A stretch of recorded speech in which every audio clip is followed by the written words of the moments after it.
we go. Hey. Hey, this is actually we're just gonna go live because this game's a wrap, guys. Yeah, Who cares at it's this a wrap. point? You know, No tie a real little reason to be able tie a little bow on it. to yeah, We done. Yeah. put it under the Christmas tree, Mhm. whatever. It's over with, guys. And so, Yep. I just want to show you one real quick photo of us looking at Brandon Staley at Mhm. Yep. halftime. Yeah. Just I mean, Hey, and that wasn't even the worst part. Like they still scored another one right before. it doesn't even matter. It doesn't even matter at this point. But guys, we just want to chat about the whole game here and everything. I mean, whatever. The game's still going on. I don't even know if anybody's even really watching the game anymore at Yeah. this point. It's just I'm pretty ridiculous. sure everyone else is checked out of this game as well. Oh yeah. Oh yeah. So here we are.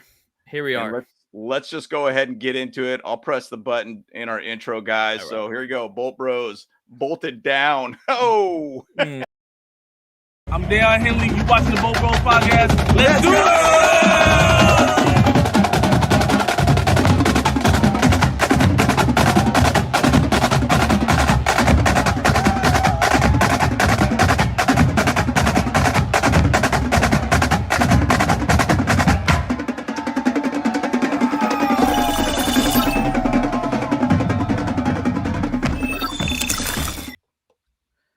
So once again, guys, we're just going to go Yep. live early because there's no real reason to wait out till the end. Everybody's probably checked out on a Thursday night.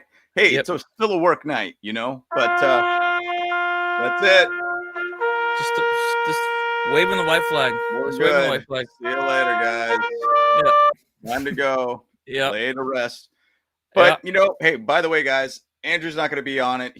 On the show. He's got a headache. I'm sure the game did not help either with that headache. So it is what it is. I think probably the headache came on because of the game. I'm sure. I honestly believe. I mean, if you guys saw the chat, in our text stream right now, you would probably see that, like he's not well. Yeah. Absolutely. Absolutely, man. Yeah. It's very embarrassing, Larry, to see this going down. 2024 draft is definitely a big talk now. Once again, I mean, there's kind of a little bit about positioning at this point of where you're going to be able to draft. It could definitely be one of those things where we could get a top 5 pick. Possibly not a bad idea to be able to get that pick. So, yeah. Hey, the new regime will probably come through, and they will, possibly get a really big pick for us. And there's a lot of strategy involved with a top 5 type pick. So who knows? Yeah, I mean, I don't know. I think honestly, if we even went to, we lost every game at this point. I think we're only projected to be at 6 though. So yeah, I mean, I don't even know where we're sitting. I mean, I think it was 6th at that point. I think that's if we had 6 wins, though, I believe. But either which way, let's see right now. I mean, we got basically the Bills, we got the Broncos, we got the Chiefs from this point on. It gets a little bumpy. I mean, I know the Patriots are at 3-10, so they're obviously in the top of the picks in the AFC. That is the worst team in the AFC. Yeah. We will be considered as one of the actual worst teams in the NFL, with the Titans beating us. So they essentially will be over us. They're currently sitting at 5-8. We'll be at 5-9. Jets will be at 5-8. We do have a tiebreaker with them, but at the same side, we're essentially worse than them. So we will be one of the worst in AFC. Who would have thought? Who would have thought that? Who would have thought that? The Giants are 5-8. Commanders are 4-9. Cardinals at 3-10. Bears are 5-8. We did beat them, and the Panthers are 1-12. So we're 5th or 6th position right now. So who knows? Who knows, guys? Who knows, guys? So one of the worst games for sure, and we'll talk a little bit more about that, guys. And once again, guys, like and subscribe to the channel. We always appreciate it, guys. We will be here for all through thick and thin, guys, just like what we're doing right now. We'll live early because we're like, why not? Who cares at this point? Yeah, you know what? Exactly. At this point right now, we're just like, all right, you know what? It is what it is. Let's say we can watch the game, the dumpster fire with everyone else as well. A little bit, not a whole lot, but I got the game going on the corner of my screen so I can see what's going on, but I'm not really paying attention to it at this point. No doubt. Yeah. And also right here, Big Daddy Trips 619, man. He said he predicted Chargers will be lucky if they get 6 wins this year. Bro, You're right, dude. Hey, I'll give you that, man. Like, there was a couple guys even the season before the season talking about it, saying, hey, look, I don't think this team's going to do very well at all. And hey, showing up where we're sitting at. We probably won't win a game for the rest of this year. I mean, the schedule ahead is pretty tough, but yeah, it's pretty tough. I mean, definitely not against the Bills, definitely not against the Chiefs for sure. I mean, the Broncos are on the rise too, so it's like, yep. All right, it's crazy. So Tom Lewis right here says, look, guys, this team gave up about 4 games ago. Seriously, when did they start dropping and fumbling at balls? Dude, it's wild. This game was yet another game where we did not score in the first quarter. So we've always had an extremely bad first quarter. Now that it's actually 9 points in the last 6 games, I think, that we have started in first quarter. So we're averaging at least, 2.5 points a game, 1.5 points a game at this point, almost something like that. Like, it's abysmal of what's going on with this team. I mean, it is unbelievable here. Unbelievable here. And Luigi USA, Staley not being fired after the loss of Jacksonville was a crime. Yeah. We talked about this. We did.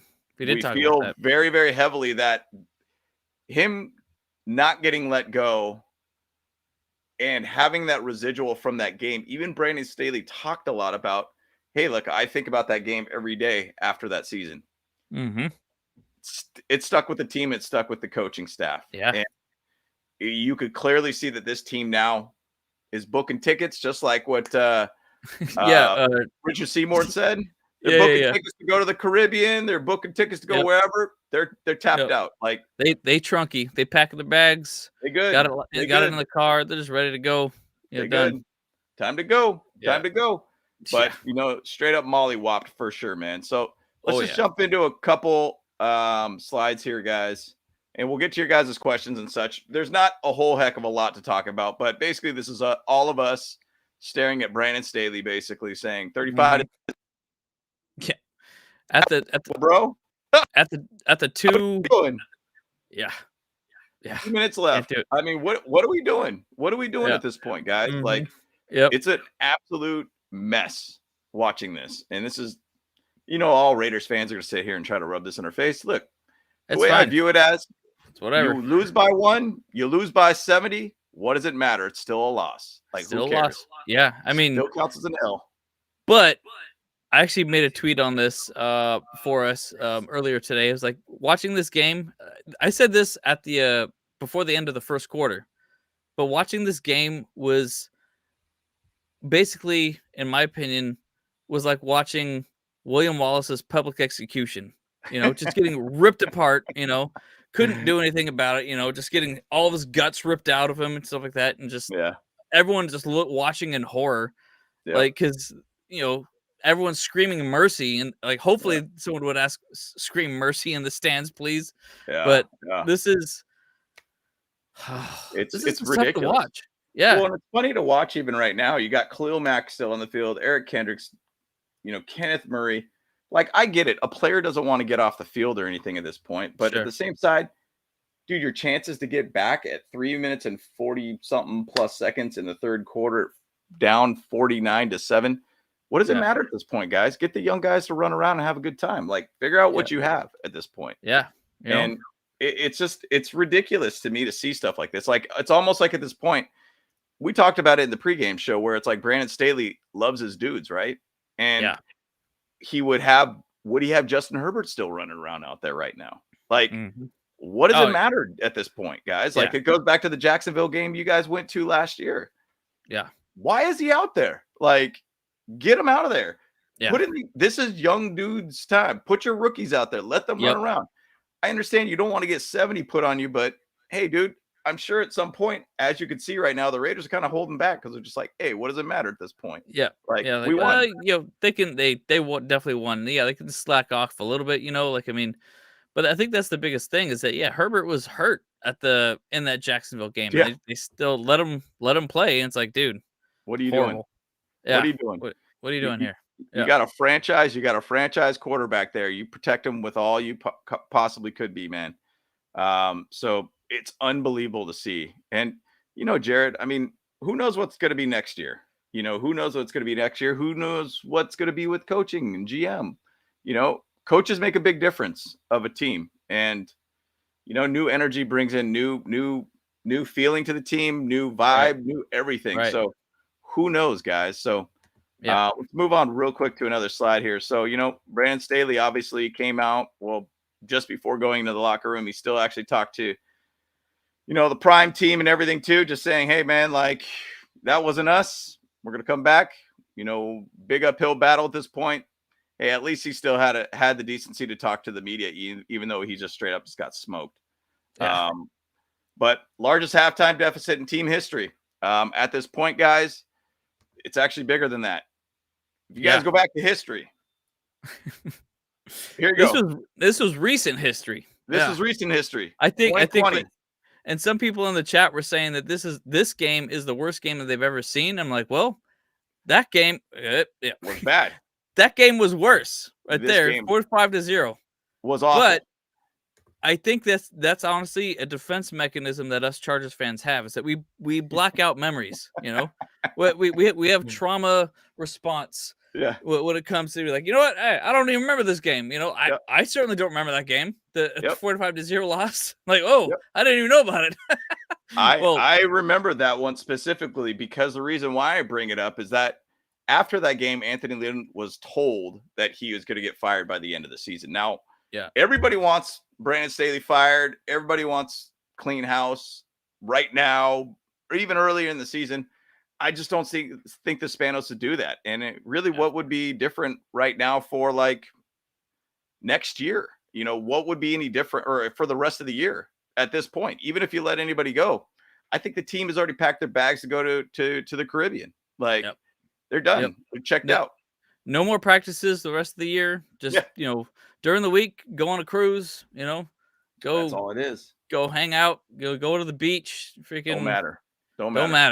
Yeah. Don't matter, man. And that's the whole thing here. And Dennis, Herbert is not the problem, guys. You see what we're without him. Bless you.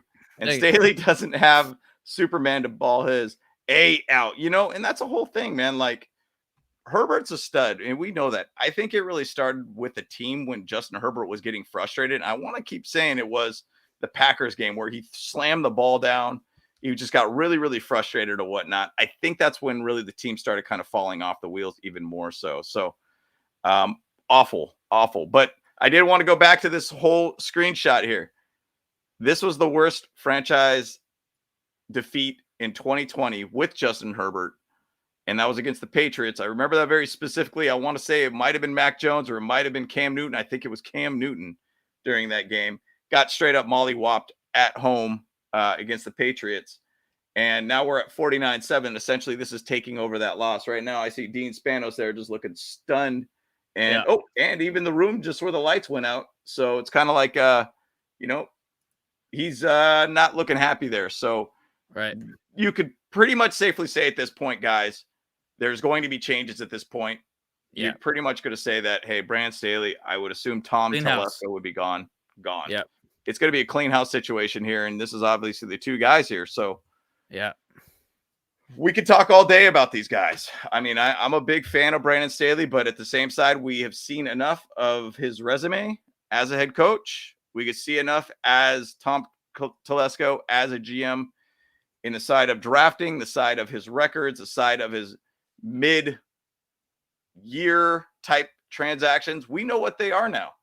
And at this point, I hate to say it, nobody wants to get fired, obviously. I don't want anybody to lose a job or anything, but like, this is a results-based business, right? You need to win. And if you don't win, you're out. I'm in sales.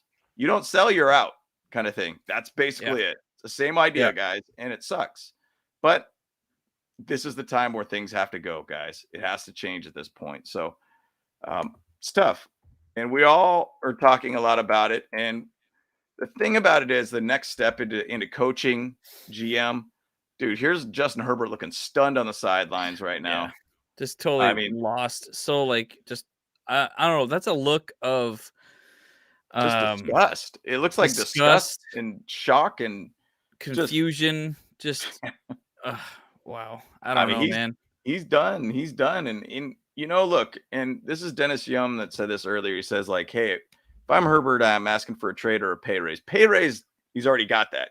He's got that pay raise. He's got plenty of that pay raise right now. But Staley is exposed for what he really is, a clueless bum. And look, I mean, no knock on Staley. I mean, players at this point are pretty much checked out. I mean, they're playing to stay healthy to get out of the season at this point. So that's what it is. And this guy right here, couldn't get my pointing finger in there correctly.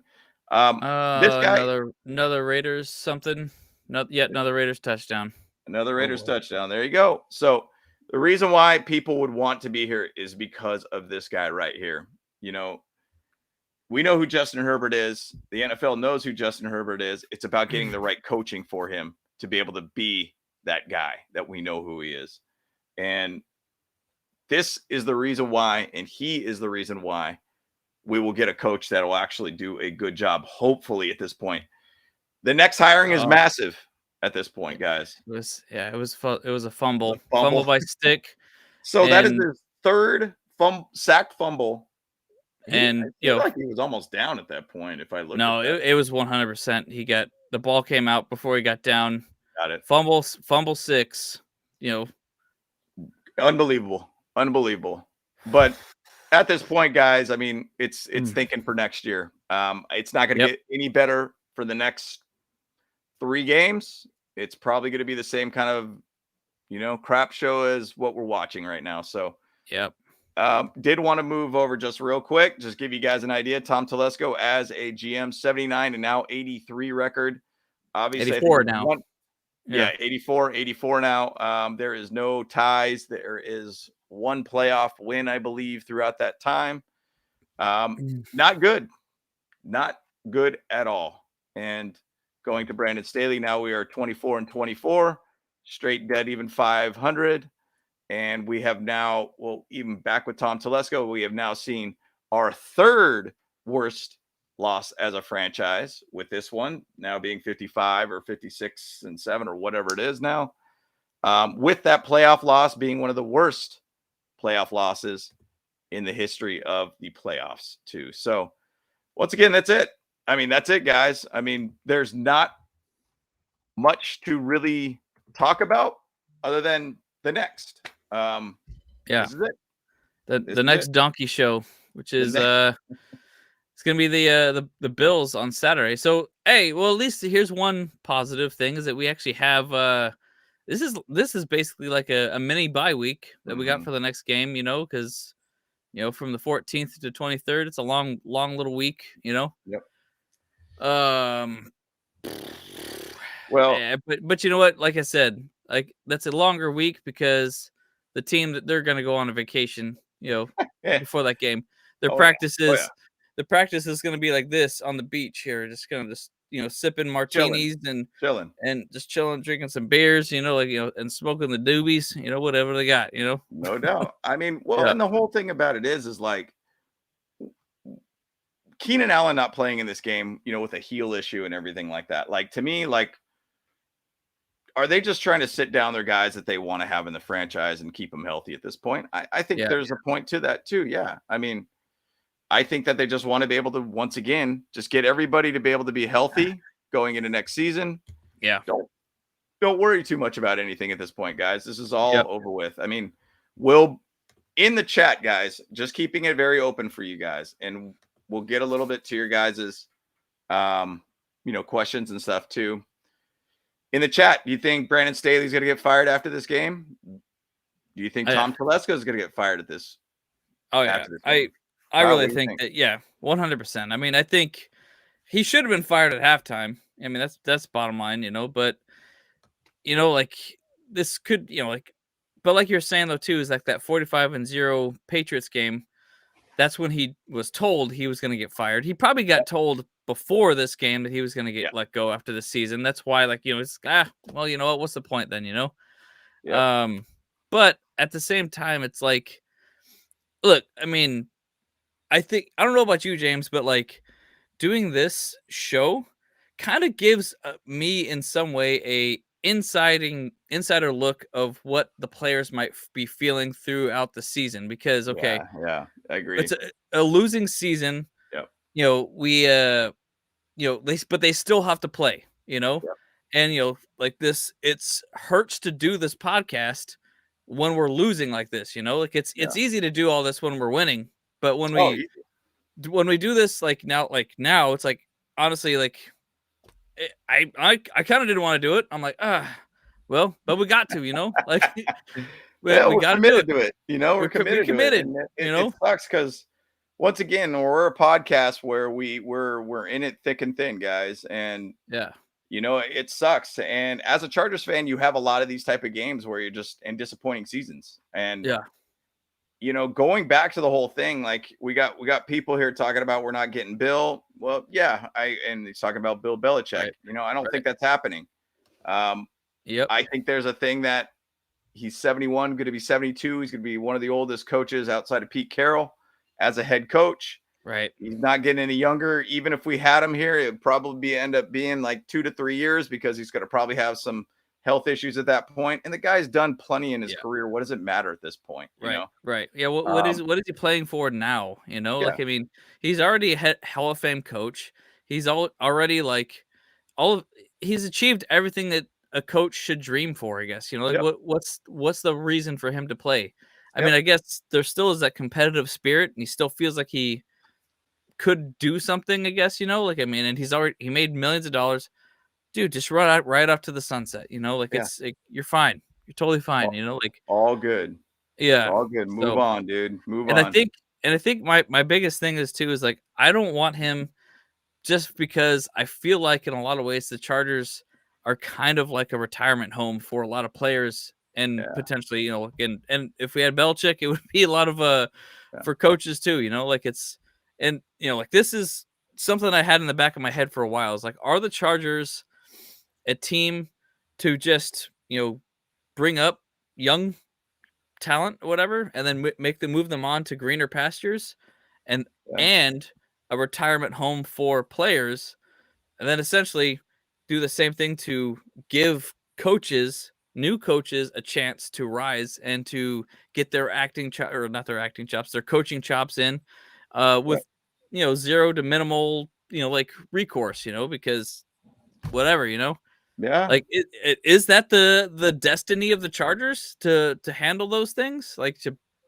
well, and the breeding grounds for talent, and that's the whole thing. Like, if you look at, like, even to say coaches, I mean, Nick Sirianni was here. Right. You also had saying, it's like we're a breeding ground for players and coaches, and also an elephant graveyard too, for like the once great talent, so for them to come to a really nice weather of Southern California, and then just let them just kind of ride off into the sunset. Right, exactly. I mean, you go back to Shane Steichen too, even 2020 when he was here with Anthony Lynn. I mean, he's doing some pretty good things with the Colts thus far too, and he also made Justin Herbert a rookie of the year too for that year too. Didn't even get a look necessarily for the head coaching position, which Brandon Staley ultimately won. I mean, even during that same hiring process, I mean, there was Mike McDaniel was kind of one of the guys listed too, and we didn't end up going with him. Will Clapp? No. Oh, Hymus. Is Hymus out right now? Hey, no, Will Clapp's out. He just got injured, and Brandon Hymus is in. The rain gets okay. When it rains, it pours, and I mean, it's an absolute mess. It's an absolute mess. Hymus is our center. Yeah, it's bad.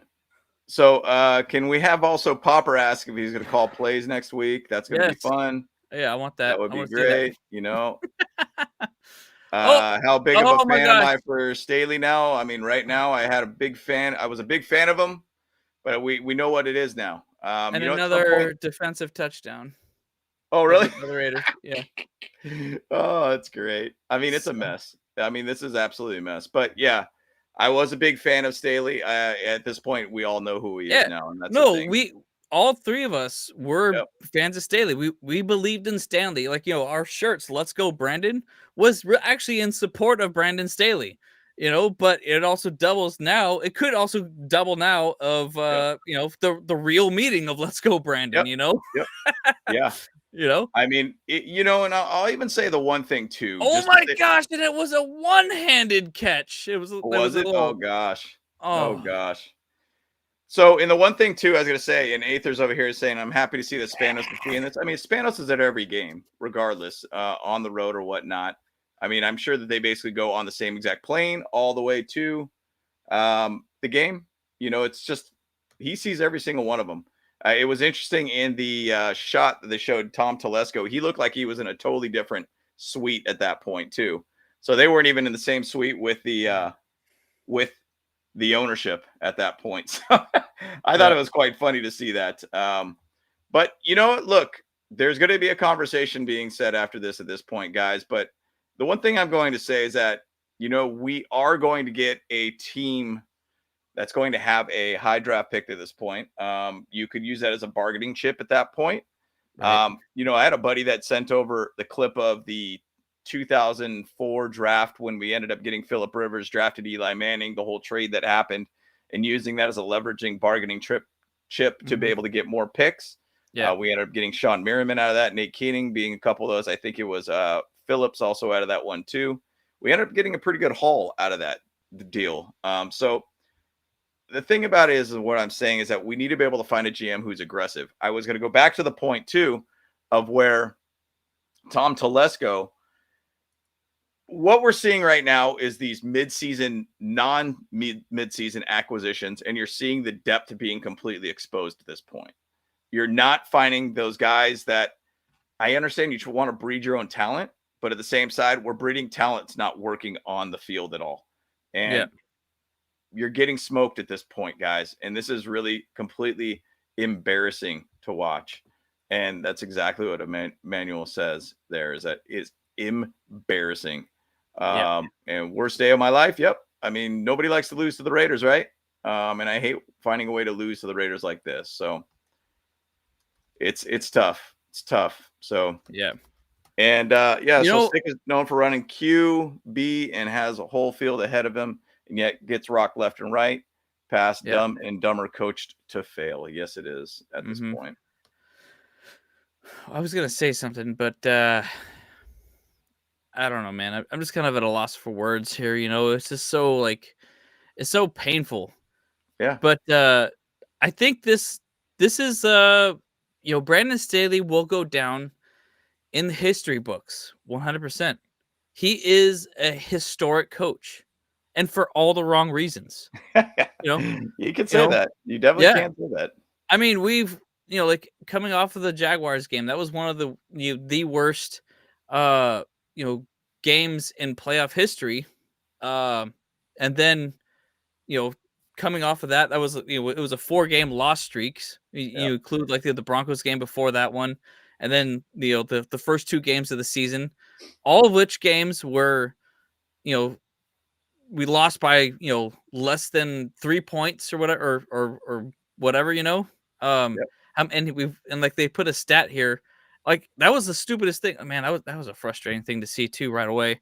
They put on the broadcast. Oh yeah, what is the definition of charging? I'm like, oh great, yeah, exactly. They had that crap queued up, man. They did. They had it ready. They had that ready, man. That's another reason why this could be scripted, for sure. They had that stuff. They had that on lock. They was like, oh, let's put this in here. Yeah.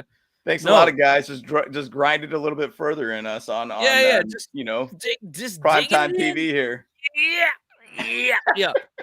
And then they put up the stats, that we lost. Was it we were 16-0 when we lost the game by 8 points or something like that? We were weird. But and the whole thing is though, with Staley getting fired in the offseason, I think it doesn't even matter at this point, guys. Right. Even if he gets fired, I mean, if you put in Moore, Moore doesn't seem like he's doing a whole heck of a lot. His offense ain't working at all. It's pretty much just an absolute mess regardless. I can't expect us to be able to say we beat the Broncos, we could beat the Bills, we could beat the Chiefs. They're all teams that are basically higher tier based teams right now at this point, and they're all trying to get into the playoffs. There's no chance that we have in any of these next 3 games at all. Right. So at this point, it's a wrap. Just kneel and call it a day at this point. Yeah. So well, it looks like they got Spiller out there, so they're getting him some reps and throwing the ball to all these different people. They should just put Dugan in at this point. Come on, man. Yeah, and this is actually like a pretty good comment right here too. I'd Oh, fire okay. both of them tomorrow morning, but Spanos cares about his pockets more than anything, and that's the whole thing. Like, I Yeah. view it as like, hey, he doesn't let money walk. He wants money to be played, and he wants it to be worked still, regardless. I mean, man walking or not, he's still going to allow him to come into the building and say, hey, like, you got to do your job, and regardless of how bad it's going to be, you're going to be dealing with it. I paid you millions of dollars to be there. So, well, but it's not necessarily true though, because JC Jackson, he took the bag for, like, basically $70 million. Well, how much was guaranteed? I think it was $40 million guaranteed that he walked away with, Oh yeah. And he got, like, in his time here, he only got one interception. Mr. INT my ass. Exactly. Yeah. Well, he is Mr. Ain't INT anymore. Yeah, Mr. Ain't. Yeah, ain't. Mr. AINT. Yeah. Oh, so Robert S says, what makes even more sick is when a family member is like John Spanos, who doesn't know anything about sports, automatically becomes VP operations. Literally no logical sense to me to that BS. Yeah. And I was talking about this, and I was doing a little research of other teams of how much a family is involved in the day-to-day based operations. Now, once again, I put as the example of the Yorks for the Niners. They are very involved in the team. On a chairman base level, there's a couple scouts on the lower level that are York based, family members. But at the same side, they're more on the chairman level. Now, chairmans obviously make decisions at some level as an organization, but they don't generally make a full decisions of the day-to-day type things. I would much rather have guys who have been in these type of positions, and the VP of operations, VP of, players, VP or whatever it might be, guys that have been in those positions before to manage that. And then you guys just take the back seat as the chairmans. Like, yes, you still make a lot of decisions, but you don't make a lot of the day-to-day type things.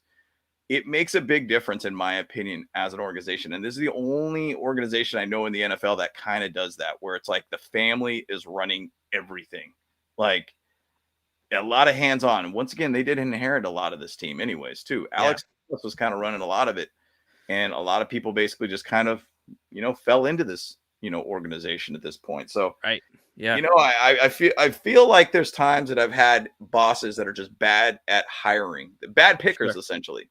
Yeah. And, that goes to say, I sound very contradictory because they hired me. So, I mean, but at the same side, like, if you're only 20% successful in hiring employees, it's not a good look in the generally sense of success of your organization. Do we see another fumble here again too, or what? No. Almost like Darius Davis, he totally missed a catch, and like the guy literally could have just grabbed the ball from it, and walked, because like he bobbled it, and it was literally right in front of him. And the guy he totally could have just slammed him. Yeah, hey, but you know what? Austin Eckler just got a good run for a first down. Yeah, all right. Yeah. That's the whole thing too, and play calling. I've been very critical on Kellen Moore. Is the first down carries every single dang time. That third down carry was third and short, and we said, okay, let's run up the gut again. Oh, don't make it happen. Oh, we're gonna go for a 4th and 1. Same exact call, dude. Like, it's very predictable at this point, guys. And down here, and people talking about, I like Ben Johnson, Eric Bieniemy. Nope, I'm not taking him. Mike Tomlin. How come you don't like Eric Bieniemy now? Dude, a lot of the Washington team are saying that they don't like how he coaches. He sounds like he's just too much of a general. He doesn't sound like he's vibing well with the players. Not going to take that, dude. You can't take a detrimental situation like that and bring in a culture. Now, once again, with Eric Bieniemy, you get kind of that leg up a little bit on the Chiefs, but you don't want a guy that's out there just barking orders and just making people feel bad and start creating a little bit of a bad tension, which is what's happening at Washington right now. And that's a weird thing too, though. That's more of a thing with our generation. Like, well, these are essentially millennials. Essentially, they've all been softer, a little softer. They don't have rough hands. You know what I'm saying? Yeah. So they got coddled as kids. Potentially. So obviously that was totally expected in the 80s and probably even the 90s still. But nowadays, that kind of doesn't fly. Like a lot of people don't react kindly to that or well to that kind of treatment. I mean, honestly, I think that's fine. These in a lot of ways in my head, I kind of treat the football players. They're all warriors. They should all be considered like soldiers like out there. Hey, well, we just got a touchdown. All right. I mean, I don't really want to do a my party time situation because there's really nothing to celebrate here. Nothing to celebrate. Yeah. I mean, I'll do a cannon though. Just yeah. Is that a cannon? That's just getting it. That's arming it. That's arming it. Yeah. Well, and to say that point, so like my buddy who's a fan of the Patriots, he talked about Bill Belichick, and he said the whole thing about it is Bill Belichick is an old school coach. He has not shifted at all. Obviously, he's got 20 years of dominance plus. He is an older school mentality type coach. So you kind of think maybe Eric Bieniemy might be that kind of old school mentality kind of guy that just doesn't know how to adjust well to connect with the youth at this point. So that's a hard thing to say. Now, I'm going to say down here, if I had to choose these, obviously I'd love to have Mike Tomlin. Yeah. I don't know if that's going to happen. The Steelers are one of those teams that really, really love to hold on their coach for 20 plus years. I still like Jim Harbaugh though. Yeah. Jim Harbaugh, I'm going to give you a whole idea. No, what's probably going to happen, Ben Johnson's going to happen. Before you finish that thought, we got on 3, we got to say fire the coach. Fire the coach. Okay, I didn't do a countdown. I didn't even hear 3, so I just did it in my head. All right, 1, 2, 3. Fire the coach. Yeah, that's pretty much an open shut case at this point. I mean, if there was going to be a week that they're going to do it, this is the week to do it because they kind of have a somewhat kind of bye week. But I'll give you an idea here. Ben Johnson, probably the logical choice out of this would be Ben Johnson, just for the fact that first time head coach, hot name. Cheap, probably going to happen. Yeah, that's the thought too. It's like, for 4th time in a row that we get a new head coach, cheap head coach, like that's probably going to happen. And like, and the one thing is, look, Chase Daniels put out a video talking about Justin Herbert and talking about potential coaches, and he talked a lot about Ben Johnson, saying, hey, he would be the guy. And him as a quarterback, like I almost feel like they should put Chase Daniels as a coach or quarterback coach, or should have a quarterback coach with him, but on this team, but they kind of let him walk. And obviously he went to, NFL Network and everything, but to go to Harbaugh, and Bieniemy has played for this franchise too, but I think I heard that there's some kind of issues with the Spanoses in him when he was here, or something weird with the Chargers when he got let go or had left the team or whatnot. So I don't know if that really would happen. But with Harbaugh, obviously go back to where his history as a coach. He started at UCSD, did well there. Obviously, he played for the Chargers. He has San Diego roots. Obviously, we're not in San Diego anymore. Go to Stanford, did well there. Go to basically the Niners, did well there. A lot of California roots involved in all this, guys, like Northern Southern California.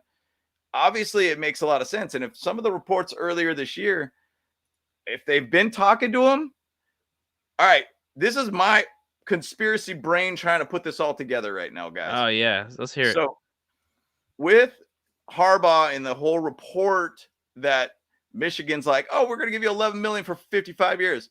What if that was like Harbaugh or somebody from his camp just saying, hey, let's throw this out to the media, throw it out there just because that's your floor that he wants. That's what he wants. And it's more like communicating to the entire football world at that point. Hey, Michigan, you want me? Pay me this. Hey, Chargers, you want me?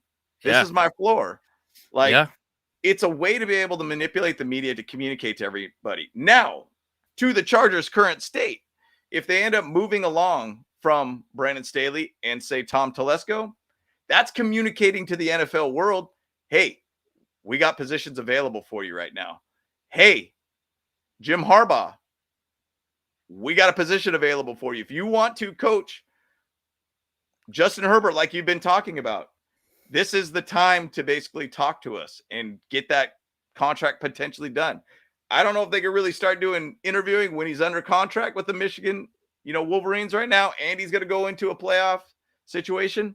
But hey, it's communicating to the world and saying, hey, we are available for you. So we'll see. If that contract really was given to him, he hasn't signed it for a reason, guys. I think he's looking around. I'm just going to say, maybe you should clip this clip at some point.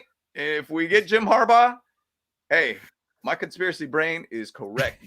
99.9% time, dude. Come on. 60% of the time, it works every time. Yeah, right? Yeah. Hey, I was going to say one thing real quick here. I know Chucky619 says, man, give you guys homie credit over other dude. The direct love to take money from the dumb Charger fan, I think he's kind of saying he's talking about our podcast and everything too. I mean, we just do this for the love of it, guys. And if I'm reading that correctly. Where's he saying it? Which one? Chucky619. Here you go. Oh, yeah. Give you homies credit. Other dude, the direct love to take money from dumb Charger fan. I think he's just talking about other guys. Hey, we just do this for the love of it, guys. The director. Yeah. I think they charge membership. He charges a membership for his thing.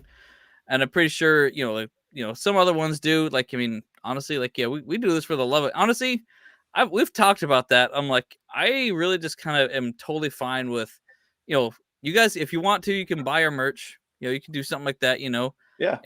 But I'm totally fine with the YouTube ad revenue. Like that's, that's all I really care about. Like I'm not trying to rip off you guys or whatever like that. Like I mean, this is because when you hear your family. When you hear your family, hey, and throw our merch link there too. We did just put out a hat. I think it's very fittingly. If you do have a logo, or if you want to pull it up, Kyle, and just share it with everybody too. You know what? Actually, I can pull up the let me just pull up the picture of it here. Yeah, and so we basically made a little 5-panel hat too, where it says "Make bolts great again." Kind of makes sense at this point, guys. We got a lot of things kind of going on here right now with this team, and we need to find a way to make them great once again. And if you guys were around in the mid 2000s, that was some pretty fun times. When we were, here you go. Here's the new hat, guys. So pretty cool hat here, guys. So we're pretty hyped about it. We think it's kind of a little unique and a little different all around, guys. So take a look at it if you guys want to. I think it's great in the old San Diego Chargers kind of look too. Make the bolts great again. I think it's a fantastic hat all around. So check it out, guys. We'll throw the link in there too, so you guys can take a look at it too. So we made it navy to kind of match the. Yep. Yes, sir. Sorry, guys. I don't know what happened there. It just ended up pooping out on us there for a second. What happened? Oh, that was weird. Wait, but yeah, so we made that hat, towards the '90s style, just because, that's. To my recollection, that was the last time the Chargers were great. Like the and the Navies, and especially in San Diego. So. Yep. Yeah. Absolutely, man. So check it out, guys. Check out our store and everything too. Link will be in the bio and everything too. So put it. Yeah, it's in the bio. It's in the description. I'm gonna put it in the chat. In case you guys wanted to jump on it. Yeah. Yep. Put and direct hat in there. So yeah. Yep. Dope. So we finally saw Mac 180 says we finally saw what the locker room feels about Staley tonight, but it had to be against these bums of Vegas. Staley should be left in Vegas immediately, man. Hey, Vegas ain't a bad place to be left at, by the way. That would be wild to be able to be there. Great time, great steaks, great food. Love it. Jim Harbaugh would be a great head coach. The problem is I don't know if we could get him. And the thing about it is, guys, I mean, we've chatted a little bit with some of the other fans here too. And we said, hey, look, the whole thing about Harbaugh is that the Spanoses have spent a fair amount of money recently, guys. And, we basically, you got a new $500 million facility, headquarters facility opening up. What's the best way to be able to make a splash and get the media there, get people excited about this team once again? Get a head coach that's going to be the dude. Right. And Aether is one of the guys I've been chatting with. He says, I got faith in this family. We're going to get it together.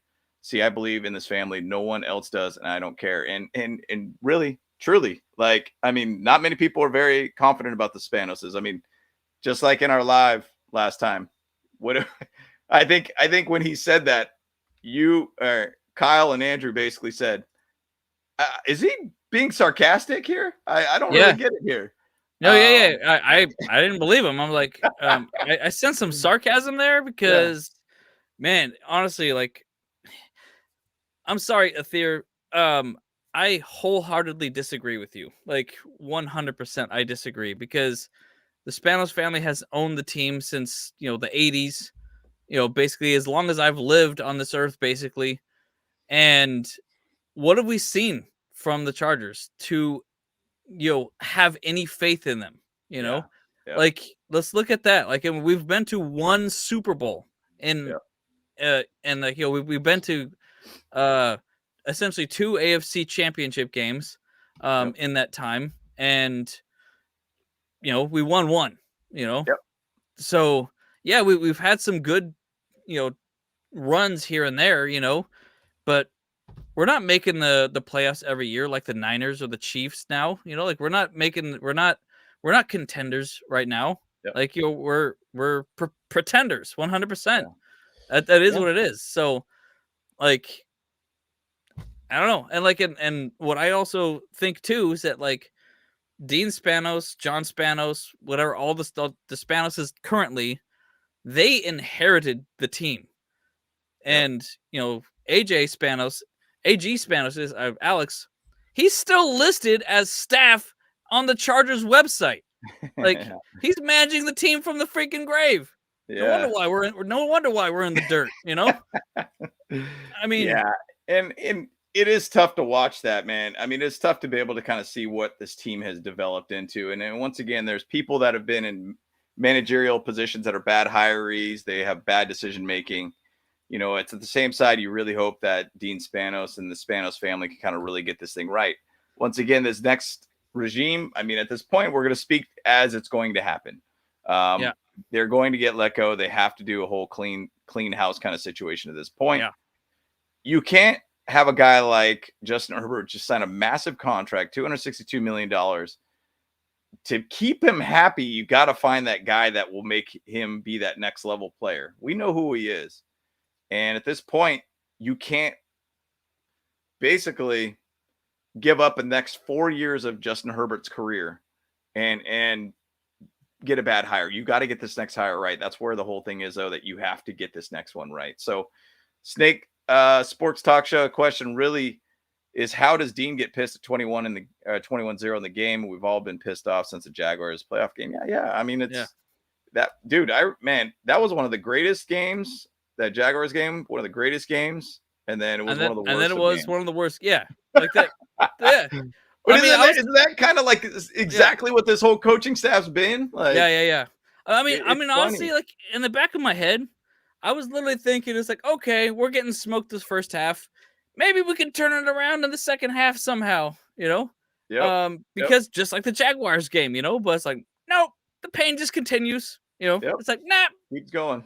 It just keeps going. Oh. Here, Raiders are 10 points shy away from the NFL all-time scoring record. Man, it'd be wild to see if there's another 70-point game that happens in the NFL this season. And Everett's slow to get up a little bit, but yeah, I think he got up. I don't even know why they're playing him. Yeah, he was just shook up a little bit. Yeah. Yep. Wow. So this is an interesting question here. So Robert S says, who would you want as a new GM? Any hot names out there? Well, I mean, obviously, I'd try to go to some of these coaches at like winning-based franchises. So the Niners seem to have a pretty good track record of coaches thus far. Sure, yeah. Look at the assistant GM. Any of those guys. Go to the Niners. Get an aggressive guy. However, the problem with him though too, the Niners obviously they picked first Trey Lance. He was supposed to be their guy. Totally flopped. I mean, it's a bad call. So in my opinion, I really do like Alec Halaby from the Eagles. He's the assistant GM over there. Yep. He's been with the team essentially for 16 years. So he's got a lot of experience, but he's just been assistant GM. So he might be hungry for full-on GM at this point. So, I chatted with you guys about this earlier this week or earlier today, actually. Now, I want to get a guy from like a winning franchise. And hey, no knock on the Falcons, guys. They're the Chargers of the East Coast. We are the Falcons of the West Coast. But I brought up Kyle Smith, who is an assistant GM for the Falcons. Why I brought him up is he is AJ Smith's son. If anybody has been with this team for a while, AJ Smith was the GM before or after John Butler for the Chargers, he was the guy that really got a lot of aggressive moves to be able to get this team into the mid 2000s, be that awesome team under Marty Schottenheimer. Now, once again, Marty Schottenheimer and AJ Smith did not see eye to eye. The whole Phillip Rivers, Drew Brees type conversation that kind of threw things off between their relationship and created a rift there. But hey, AJ Smith was an aggressive guy, and I want to find a guy who's an aggressive dude that wants to make moves. When you know you could find a way to be able to get that guy, you have the money to make it happen and make that aggressive move to elevate your team mid-season or before the season or whatnot. Maybe that's the guy. And I mean, and this thing is, he's only been assistant GM for the Falcons 1 year. He's basically been under scouting teams, all these different things. I don't know, just throwing it out there. Just I ain't leaning on him like he's the dude, but like at the same side, the Chargers want to kind of pull from the past a little bit and then get the son. Hey, he might be that guy, dude. He might be that guy. Sure. Yeah. I mean, no, that could be pretty solid, actually. I mean, anyone is better at this point. We're definitely starting to get some Raiders fans in the chat. It's fine. Yeah. And by the way, Dennis, you are a true gentleman and a scholar. Thank you, my friend. Thank you for the Bolt Bros and calling us the best and true gentlemen out there. Gentlemen, you are a gentleman and a scholar, my friend. Mm-hmm. Oh yeah. Yeah. Thank you very much. Thank you. I very appreciate that. Yes. Yeah. You got to get the pinky out though, man. Yeah. I know pinky. I got to get the pinky figure out of there, dude. There you go. Yeah. Make sure you get that in it. Yeah. Yeah. Screen grab that one. Shot. Yeah. I don't even know if I could get a pinky. This thing's too big. Hey, baby. But yeah. It's interesting. By the way, so last night on my Madden stream, I did actually put out to the universe whoever wanted to pick the score prediction for this game would give them that the hat that we just were talking about, Yeah. But nobody got this score. Absolutely not. I mean, I'm sure some of those Raiders fans in the chat will probably have that score predicted. Yeah, right. But yeah, I'll give them a turd in a box instead. Hey, and we just got a touchdown. Quentin Johnston. There you go. Hey, Hey, nice. QJ, baby. QJ. Just need like 43 of those. 43 more points. Keep it coming. We got a chance, guys. We got a chance. Hey, we got 2.5 minutes left in the game. We can make it happen, guys. Let's go, Chargers! Oh man. And once again, guys, that's what the season's going on from this point on. But the whole thing that we have to look at for the rest of the season is development of our young players. And that's the whole thing that I'm going to be watching from this point. It might be an absolute disaster for the next 3 games. Just buckle up, boys. Yeah. We're probably not going to win a game the rest of the season, and that's fine. That's fine. That's what it is. It's what it is. I saw people talking about it already in Instagram all day today. The fact that Keenan Allen was out. That it's they said tank season. Yeah. I mean, yeah, I expected us to lose this game in a lot of ways because of that, but I didn't expect to lose this bad. No. This is horrible. Well, and if you look at it right now and just understand what the Raiders have done in this game, I mean, our defense once again has been absolutely obliterated the entire game. But I mean, for also the same side, you could say that we've given up a lot of short field situations, fumbles, turnovers never help anybody, guys. Straight up. So as the game started, we started out with the 3-and-out. No shocker there. That's every single time, Kellen Moore.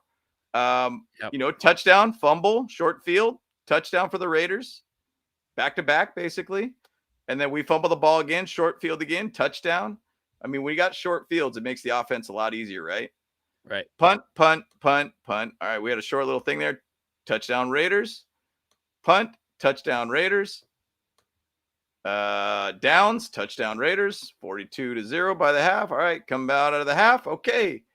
Another touchdown, 49. I mean, it's they punted a fair amount of times, interception, touchdown, fumble, touchdown, 2 of those for the Chargers. Oy.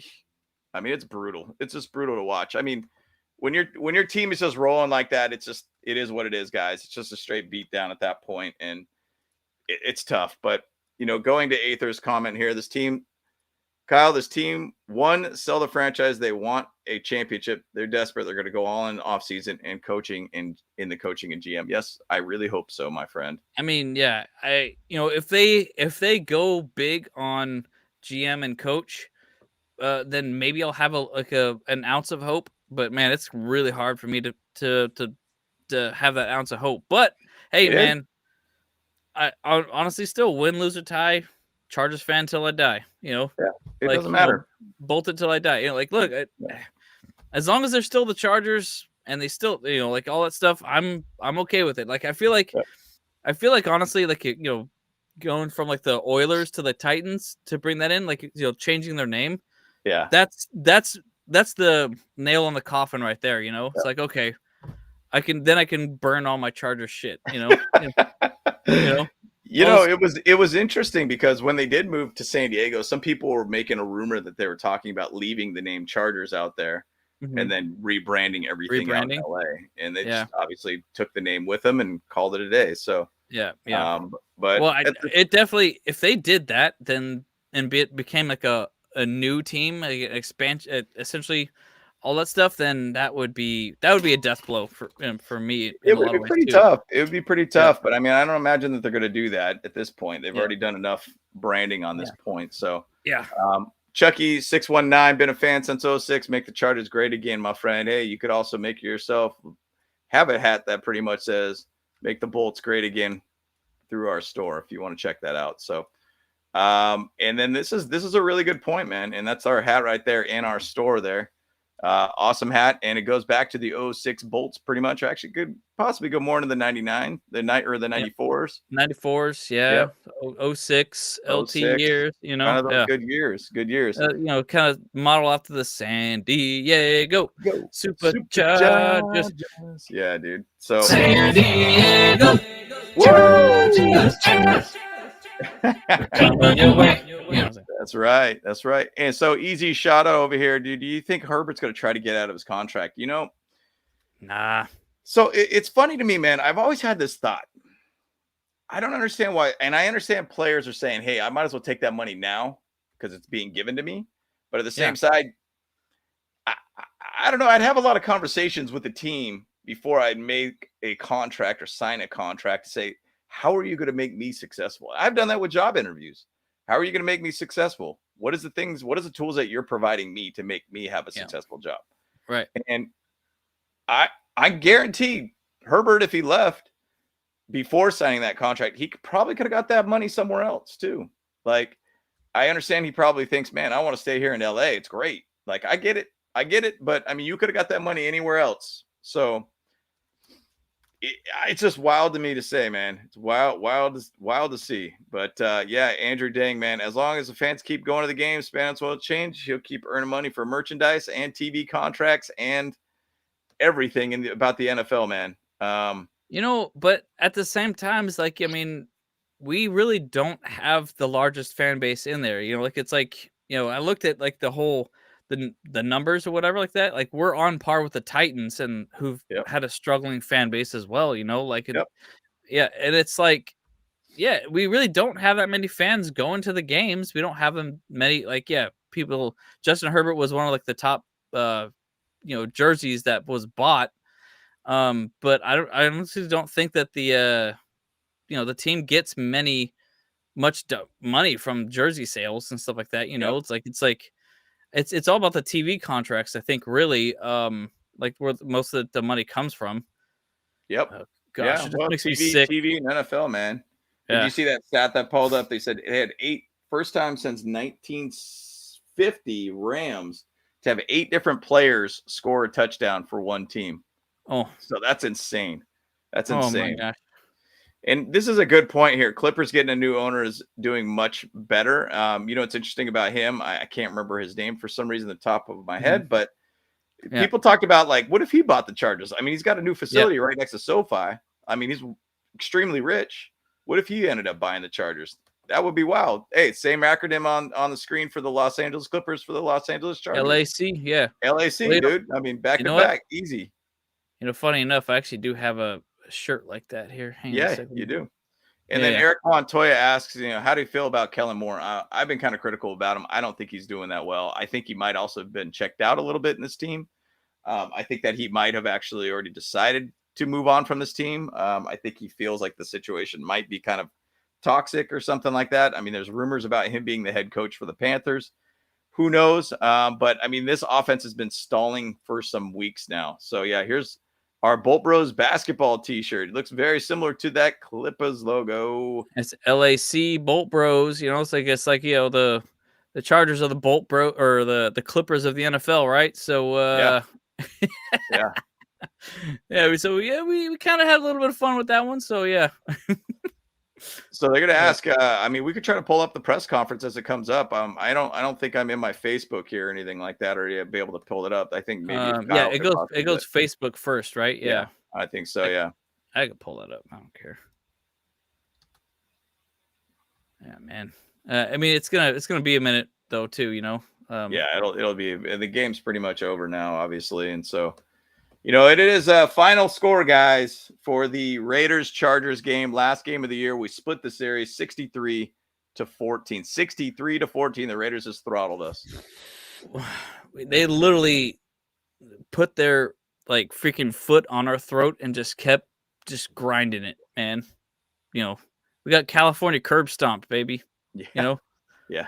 Yeah. So we'll see if we can try to pull up the post game show too, or post game conference too. It'd be interesting to see how that is going and how that vibe is there. So Andrew Dang says, cancel all NFL pass, cancel cable or something. We can't let Spanos get away with this. Yeah, it's pretty tough, man. Pretty tough to watch. But I mean, hey, I'm even debating on freaking giving up my seats. Yeah. But not really though. I mean, I just can't do that though. It's just like, all right, no, I got to go to these games. So I just got to have some fun, Yep. I think it was interesting here. Gold Teeth Poo Production says, I was a Falcons fan from 94 to 2021. I left when Julio left and decided to join the Chargers week 2 of the 2021 season. I'm living in the Twilight Zone, bro. Sorry, dude. Gold it's literally Teeth. it, dude. Literally it, dude. Bro. It's harsh. Harsh. Dude. Yeah, man. Hey, look, Eddie Dale Jr., man. I'm going to smile through anything, dude. Look, I'm in sales. You get smacked in the face. You find a way to get thick skin. Hey, look, I'm going to look at positive on all the things at some level too. And at the same side, look, guys, my whole thing about this is that you could lose by 1 or you could lose by 40. You could lose by whatever it is. It's still a loss. Move on. True. And at the same side, I'm staying as a Chargers fan. It doesn't make any difference at this point, guys, for me. So I'm sticking through it, guys. So I think we're going to see if we're going to try to get the post-game conference with Brandon Staley. Yeah, I'm just refreshing the page to see when it comes up. So Anthony Whalen, man, I thought that was pretty funny. I saw that sign that says "Take the tie." I was like, that's pretty rough, dude. Yeah. I mean, honestly, I know a lot of people say that about that game. It's like, dude, it's a divisional game. They were not going to do that. I know, they were joking about it or whatever, I'm sure. But there is no, the Raiders were never going to let it be a tie, Yep. They just can't do that, that's just not, no, that's not sports. That's not sports. That's just funny. Aether's still trying to get that $200 bet with you for that Justin Jefferson's coming from the Vikings. I mean, what if we get like a GM from the Vikings or something that knows a way to be able to get him out of there? I mean, Justin Jefferson seems pretty bummed about the situation over there, but guys, that's a long bet, and I think that's a very long shot that bet's going to happen. That's a long bet. I'm gathering interest on it too, so I'm collecting premiums every single day. That's some passive. Yeah, no doubt. And once again, Harold Capel, man, appreciate it, my man. And the positivity of this team is that, you know what? Look, win or loss, I'm going to be a Charger fan. I'm not going to go away at all. And the same thing with Harold here. It has to be the Chargers. I fell in love with this team in '83. I never wavered. I love the Chargers through the good and the bad. Bolt lightning, man, all day, every day, dude. Stay bolted, dude. I mean, that's the whole thing, man. We're all in this together, guys. We're all in this together. Yep.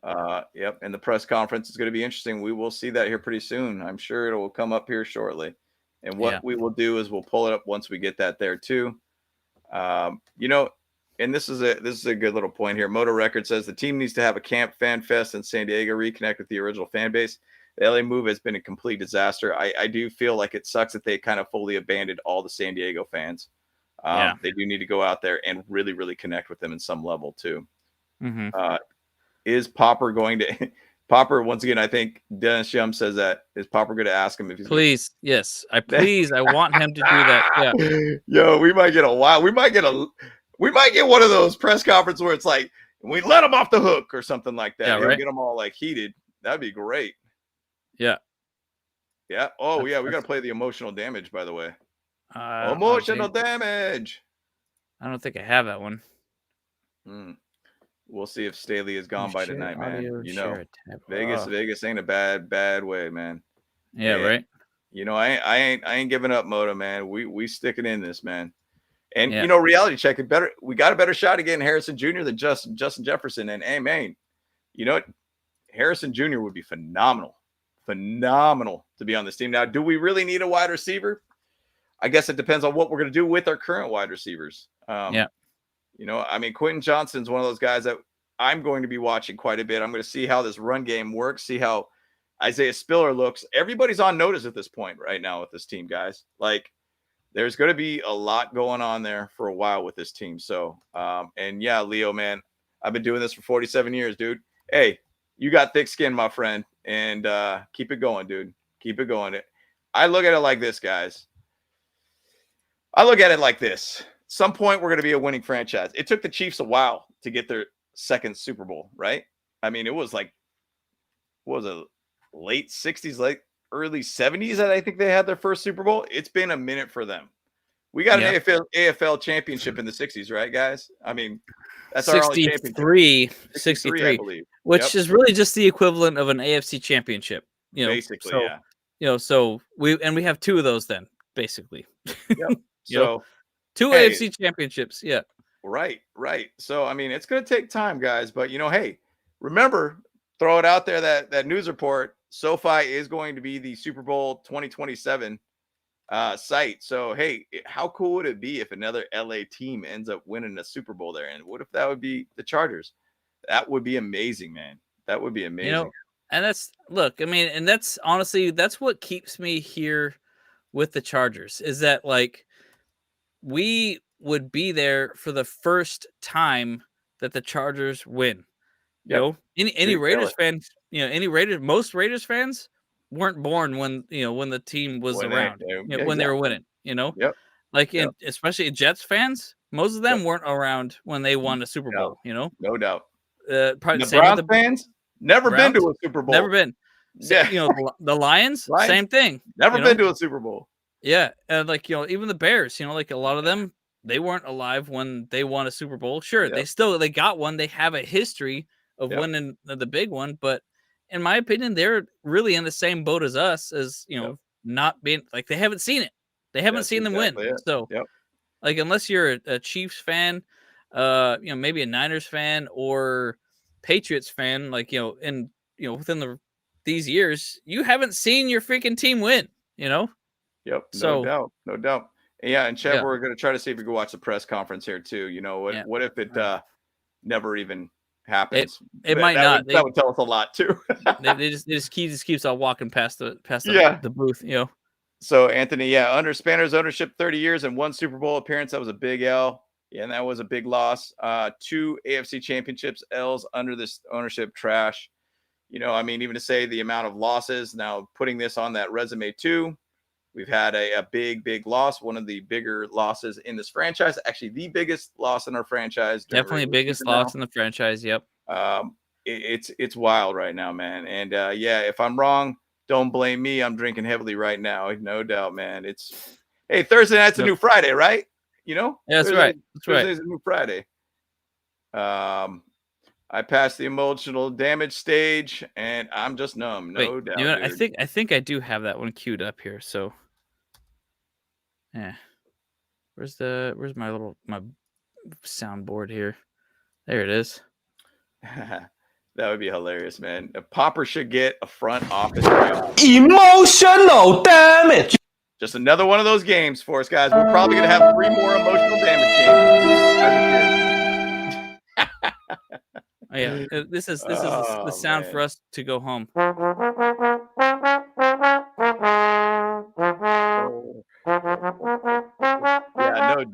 doubt. So this is a pretty funny deal right here. Reality Check says, hey, I want to see a Popper versus Staley steel cage match. Let's go. Yes, let's go. Let's go.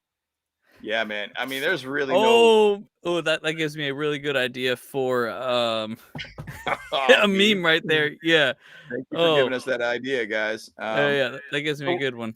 So what I'm just going to throw a question out before we get to this, hopefully we get to this post-game show here. What is your guys' thoughts? What's next? I mean, I know we've chatted a lot about different things at this point. The nail is in the coffin for Brandon Staley. You're going to talk about everything, I'm sure, right now on the broadcast. Everybody's saying, hey, it's time to move on at this point. What is your guys' next thoughts, next moves? What are you guys thinking about draft next year too? Where do we go from there? I mean, there's a lot that we could chat about. I know we're going to have a lot of content still talking about the season, but what is your guys' next thoughts? What is the next step at this point? What do you expect from this team and its ownership? There is a lot going on there. And, look, how does Andrew feel? Well, he's got a headache right now. He's not feeling very good. This game probably didn't help that headache. Yep, he had a migraine before the game, and the game actually inflamed it a little bit more and more as time went on. Yeah, it didn't get any better at all for him. So it's sell the team or give keys to Bill and let him make all the choices. That would be interesting. What do we say? There you go. Keep Staley and lose out. What GS is saying. I mean, I think that's going to happen regardless of who's at head coach right now. New coach, great draft pick, and hopefully a change in the front office. We need a run D and a tight end. I think there's a lot of other things that we got to think about. O-line too. McKay Cole says, I remember the Chargers 49 Super Bowl. What a joke. I remember it very clearly. I remember a halftime show where a bear was destroying a we remember that. It was or something like that. It was a cart. Yeah, he totally was. Yeah. And Merry Christmas to you too, Patriot for Christ. Man, oh man. Merry Christmas, my friend. This is an early stocking full of coal, good old mighty. That was an arse whooping. Now I know Broncos fan felt. Yep. Hey, once again, guys, I think a loss is a loss. I think they are setting up the press conference. Cool. Awesome. Pull it up if you want to. I think I see it on the Chargers.com here. Awesome. Yeah. Okay. And the reality check says need a center. Absolutely. Corey Linsley's not coming back. He's going to retire. Need a running back. Absolutely. Need a corner. Absolutely. We need a right tackle. Absolutely. We need a new coaching staff. Absolutely. A lot of needs. But I mean, the same side, when you got a big draft pick like this, let's say if we have that 5th pick and then we say, hey, look, we trade back to say the 10th pick and we end up getting another 2nd round pick out of that or something, or a player of some sort. You can really start filling a lot of needs when you start trying to trade back just a little bit, but not too far out from a player that you're really targeting.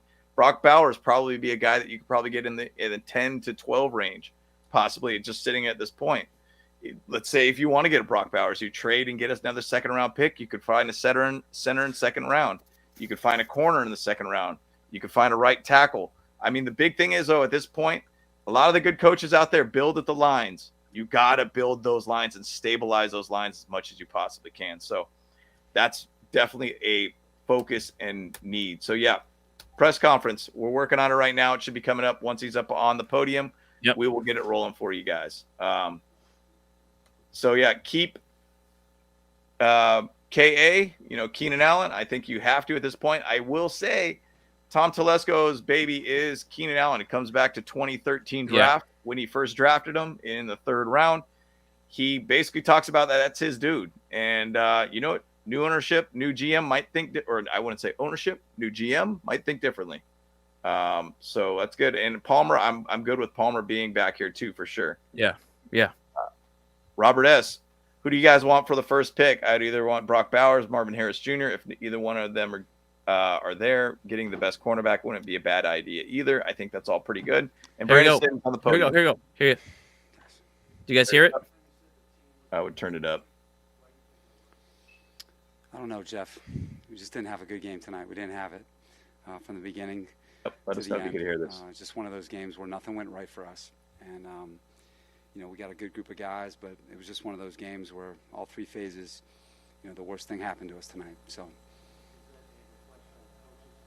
it's a reflection on all of us. Yep. It's good.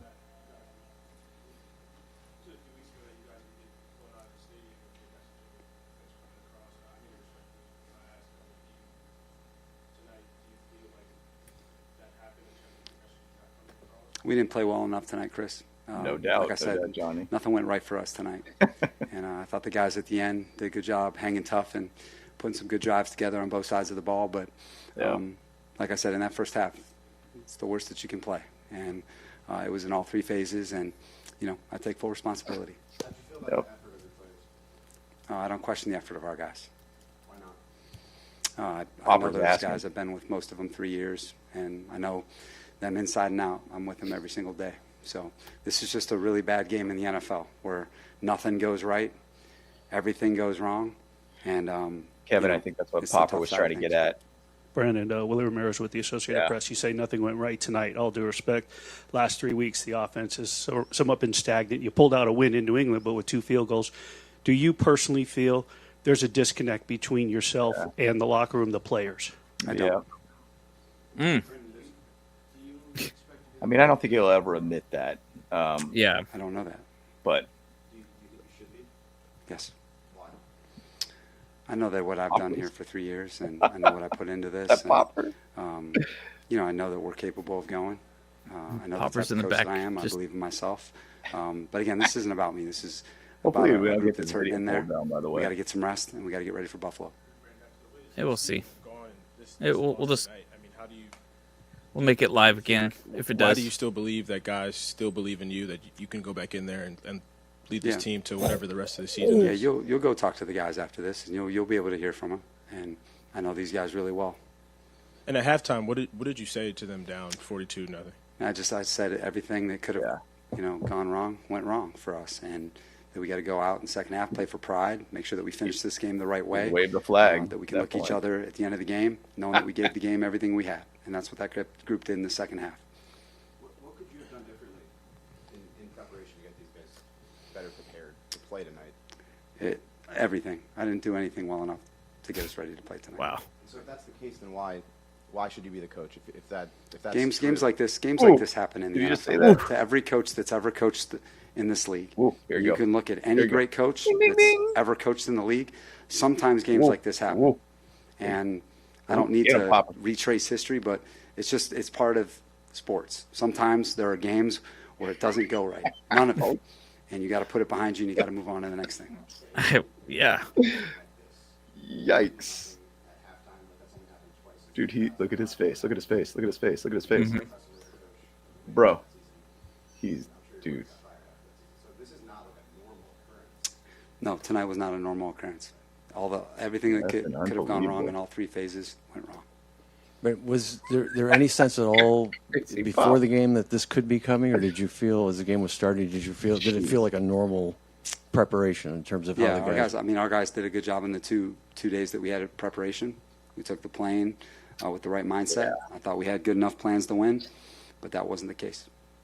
Unbelievable. Against the Raiders, obviously, a football historian, you know how important this rivalry is. Jeez. To the organization.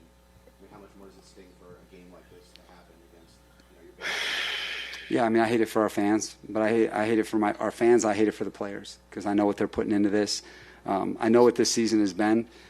We've fallen short, but we've been in the fight every week, until this one. And this one stings because, we haven't had a game like this. And, again, I take full responsibility. I really care about the group of men in that locker room. I believe in them. We're going to get some rest, and we're going to get ready for Buffalo. It is, Carlo. It's been a repeating issue. It's just not this one game. I mean, the thing is, with so many close games that we find a way to not, with the owners, close out has been an issue. I mean, every time there's a game, we unpack it. Yo, that would be time. wild. So just pull the hook on them, huh? New tomorrow. We'll unpack the game, and we'll talk about what we need to do moving forward. How can he even look his players in the eyes? Yeah, it's, I mean, dude, I don't even know. Know. I mean, I would be so ashamed if I was him right now, like just full of shame. That press conference was definitely teeing off on him so much right now. Yeah, it was bad. I mean, but the thing is, though, I like that the media was jumping on him. Like, I like that the media was jumping on him a bit. I mean, that's the whole thing that, you're in LA, you're in a bigger market at this point, guys. You got to find a way to be able to make a good product out there, or a lot of fans are just going to just give up on you. And right. Look, even to say earlier on, I know we chatted about the fan base and everything. Like, I feel like the fan base is growing quite a bit, and it's really just because of Justin Herbert, in my opinion. Right. That's why you pay him $262 million. Yeah. You spend to get a guy like that, that's going to be this franchise type guy. But I mean, you got to get a coach that really just could coach this team up. And that's where it's like, spend money in the right places. Like, go back to the other LA team. You got basically a guy that's a head coach over there with 40-something rookies on that team that's in a playoff race that supposedly was supposed to be a rebuild year, but making a competitive product on field right now. And coaching makes a big difference, guys. And you know what? If this is not a showing of the players basically giving up, I don't know what is at this point. This is basically the players that are just letting it go. And you got to go out there and spend money to where it matters. Spend money on coaching. Make that decision, Spanos. Make that decision. I'm speaking directly to you. Make that decision. Spend money where it matters. The players are only go so far. The coaching goes much further. Guaranteed. Guaranteed.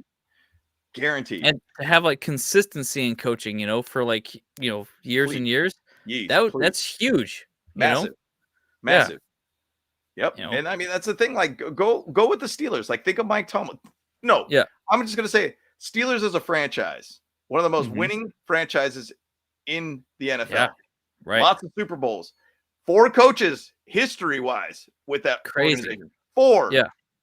Consistency is key. Consistency. We basically fire a coach every 4 years. Like, it's like stupid. Like, we gotta find a way to make consistency.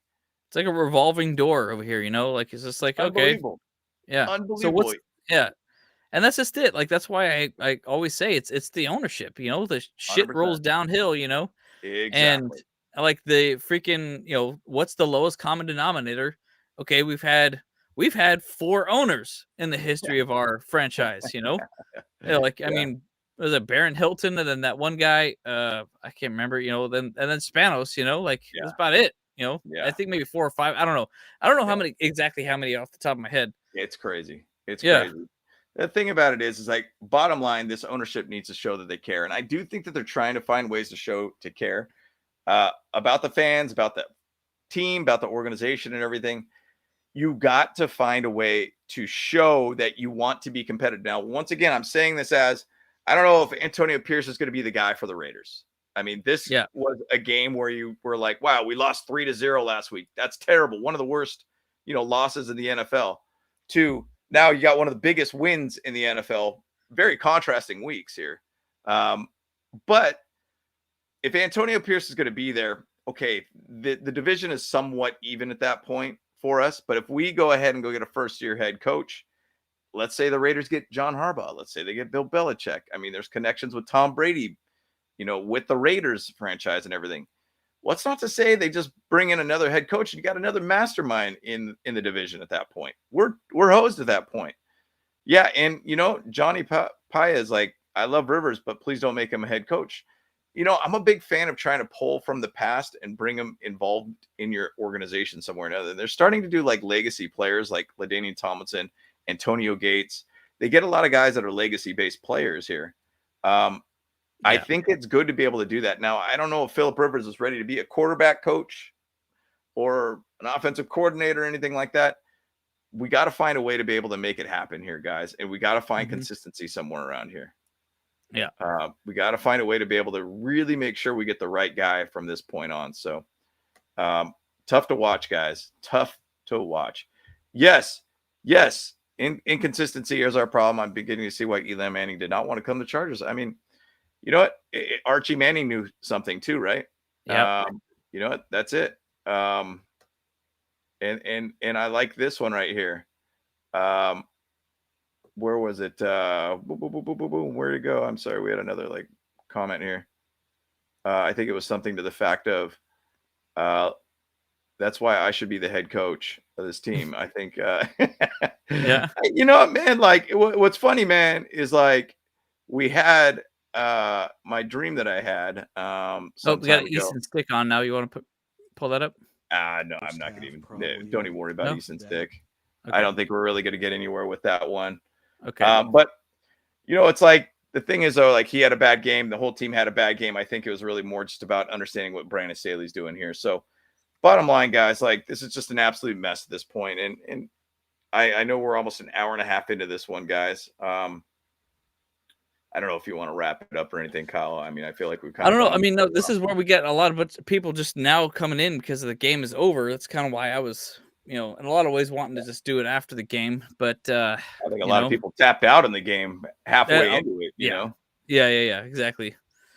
I just don't know, man. I mean, like, this is kind of why I'm like, you know what? This is kind of why I at this point, I'm like, we can open up the floor a little bit for people if they wanted to jump in, That's kind of what I was thinking is, you give people room to vent for a little bit, give anyone who wants to 5 minutes, I think we've already been doing that though. Yeah. People have been saying it in the, saying what they want in the chat. Yeah. But like maybe sometimes it's better just to kind of voice it out, Yeah. But I don't know. Yeah. Yeah. It's a tough thing right now, guys. And I mean, I don't know. I think an hour and a half is fine on this show. I think it's enough to be able to talk about the rant that we've gone through already and what beat down that we pretty much had. But this is really a pivot point at this point, guys. Like, this is a pivot point with this organization. I mean, if I'm going to basically put my last little thoughts in here too, and I'm basically going to say, look, this ownership needs to show that they care about this product that they have. They've been given basically a multi-billion-dollar based franchise. The Spanos need to find a way to be able to invest money in the right positions. And it's really a coaching at this point. I do not want to see another first-year head coach. I want to see a guy that knows what the heck he's doing. And I want to be able to see this team say, hey, look, we're going into a new $500 million headquarters facility. It's going to be phenomenal. I guarantee. And it's a cool area. We've checked it out. The area is awesome. They have a whole shopping center there. They have obviously the new team store that they opened up recently. Big thing is though, we need to find a way to be able to get this fan base excited with a guy that could really push us to the next level. Once again, Harbaugh is the guy that I would love to be able to have. If we could find a way to be able to make that happen, that would be a tremendous opportunity for this team. I mean, what he did with the Niners alone, what he's done with basically every other college team, he's done a great job. Invest 11 million, 12 million in them, 13 million, whatever it might be. That's to me a bargain. The amount of dividends you're going to make off of that and your return on your investment is going to be massive for you guys. You win a Super Bowl alone, that's going to be a massive, massive difference for your team. A complete culture change and finally getting over the hump as a franchise. Do it. Who cares? Make it happen. Make it happen, guys. And I really want to see that happen, guys. So 100%. I don't know if you want to give your last thoughts there, Kyle. Honestly, I mean, I'm just kind of at a loss for words. There's just so much, so much pain that we've felt as Chargers fans over the years, like it's just constant, and it seems like it's never ending. But like, I feel like at some point, like Athir says, like he believes in. We have to believe in something, and like what can we gain and what can we hold on to? Honestly, like I believe in Herbert. I think that's for me right now. I believe in Herbert, and I believe that he can take us there, and he can win us a game, the big game. And so that's where my hope is that we have something there, that we have our quarterback. We just need the coach. We need the GM. We need to build around Herbert. And that's why, thinking ahead in the draft, we got to go with the line. You know, I'm sorry. I know it's like every first round pick or whatever has gone with like the offensive line, but unfortunately, I think we got to go, you know, with the line again, man. You know, we need a center, we need a right tackle, you know, but it's a glaring issue because clearly, like, you know, Corey Linsley's out, Will Clapp just went out, you know, like, and he was carted off, you know, dude, like, I just, it's hard. It's hard. Frustrating. It's very frustrating. So, yep, I get it, man. I mean, there's so many frustrations about this team all around, but you know, at this point, guys, I think the season is going to be pretty bumpy for us. Right. It's not going to be fun, but you know, once again, there's some people in here. I'm a very, very positive person all around. I'm going to look at the things that, hey, look, individual player improvement Leo's talking about. That's basically what we're going to be looking at. Stay positive long term. That's a big thing that I'm going to be looking at. Quentin Johnston got a touchdown. You know, Palmer actually played pretty well, which is actually good. And Palmer will be a guy for us next year. I'm sure he will be very involved with this offense. I mean, Joshua Palmer had 4 catches, 113 yards, 1 touchdown, man, on 4 targets. You got to love that. Yeah. You know, Quentin Johnston had 2 catches, 23 yards on 3 targets, 1 touchdown. I mean, it is kind of an interesting thing watching Easton Stick play, but wow. And I'm just going to throw this out here. Even though he got 3 sacks, multiple fumbles for sacks and everything like that, Easton Stick had 257 yards, 3 touchdowns, 1 pick. On paper, that actually sounds pretty good. The results of the game is pretty bad, but either which way, guys, stay positive, stay bolted, guys. We got a lot to love about this team. And yeah, man, Moda, Bolt Bros, you should be a brand ambassador of this team. Hey, I'm in. Make it happen. Hey, we got on stage at the stadium in our 3 Amigos costume. That was pretty dope. That was pretty sweet. Yeah. Did you have one last thing to say, Kyle? I really do feel like I want to open up the floor for other people. So yeah, I mean, James, if you wanted to stay, you can, but if not, you know, like you can take off, and I'll leave this open. I'll probably, like, you know, let it go for a couple more minutes. I really feel like a lot of people came in late to the show, and I feel like some of them want to say some things. So like I'll leave it open, and we'll go on for like another 30 minutes or something like that. So sounds good, guys. If you guys want to have the extended edition, Kyle's going to get that going too. So yeah, I'm going to take off. It's 10 o'clock for me. So, I mean, whatever. I'm not working tomorrow anyways, but either which way, man. That's probably for the best. That's probably for the best. Yeah, no doubt. So yep. Either which way, guys, stay bolted, guys. Enjoy the game. Enjoy the rest of the season. Still football to watch. Sometimes it's not the most enjoyable thing to do at that point, but Kyle will leave the floor open, guys. But I am out of here, guys. So Bolt Bros, let's go. Me. See ya. Get out of here. Go. Yeah, you go. All right, boys. Yeah, so I just dropped in the chat you know, the link. So if you guys really wanted to stick around, let's get in here and let's vent. I want to hear you guys chat a little bit, you know, like I know a lot of you guys probably came in a little late, so I want you guys to jump in. So go ahead and click on that link. I got it open here. We'll have this after hours edition. Get in here with me, and I want to hear you guys just talk. Let's just do something, you know, like, I mean, we need to have a therapy session with each other right now, you know, because this is a tough little thing for us, you know. I mean, honestly, it's crazy to me to think that, you know, James he brought up that slide that you know, Anthony Lynn, you know, had that 45-0 loss against the Patriots, and that's how we got basically our 6th round draft pick, you know. I don't even remember that game, you know. I really don't remember that game because dude, I just think about that. Like, that was a horrible loss with Anthony Lynn, but I don't remember that.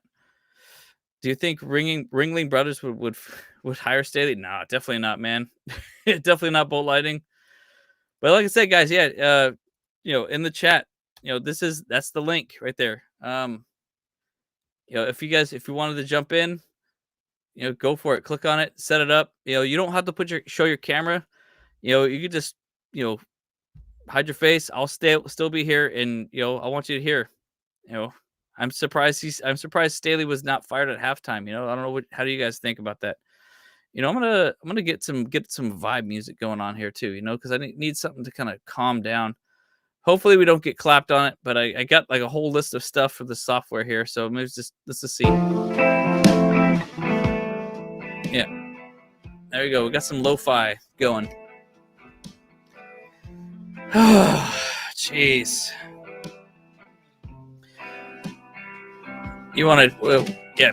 The question you wanted to ask is he gonna do the play calls? Yeah, man. Anyone that like I said, yeah, I really wanted him to ask the question too about what if he's still gonna do the play calls. So annoying.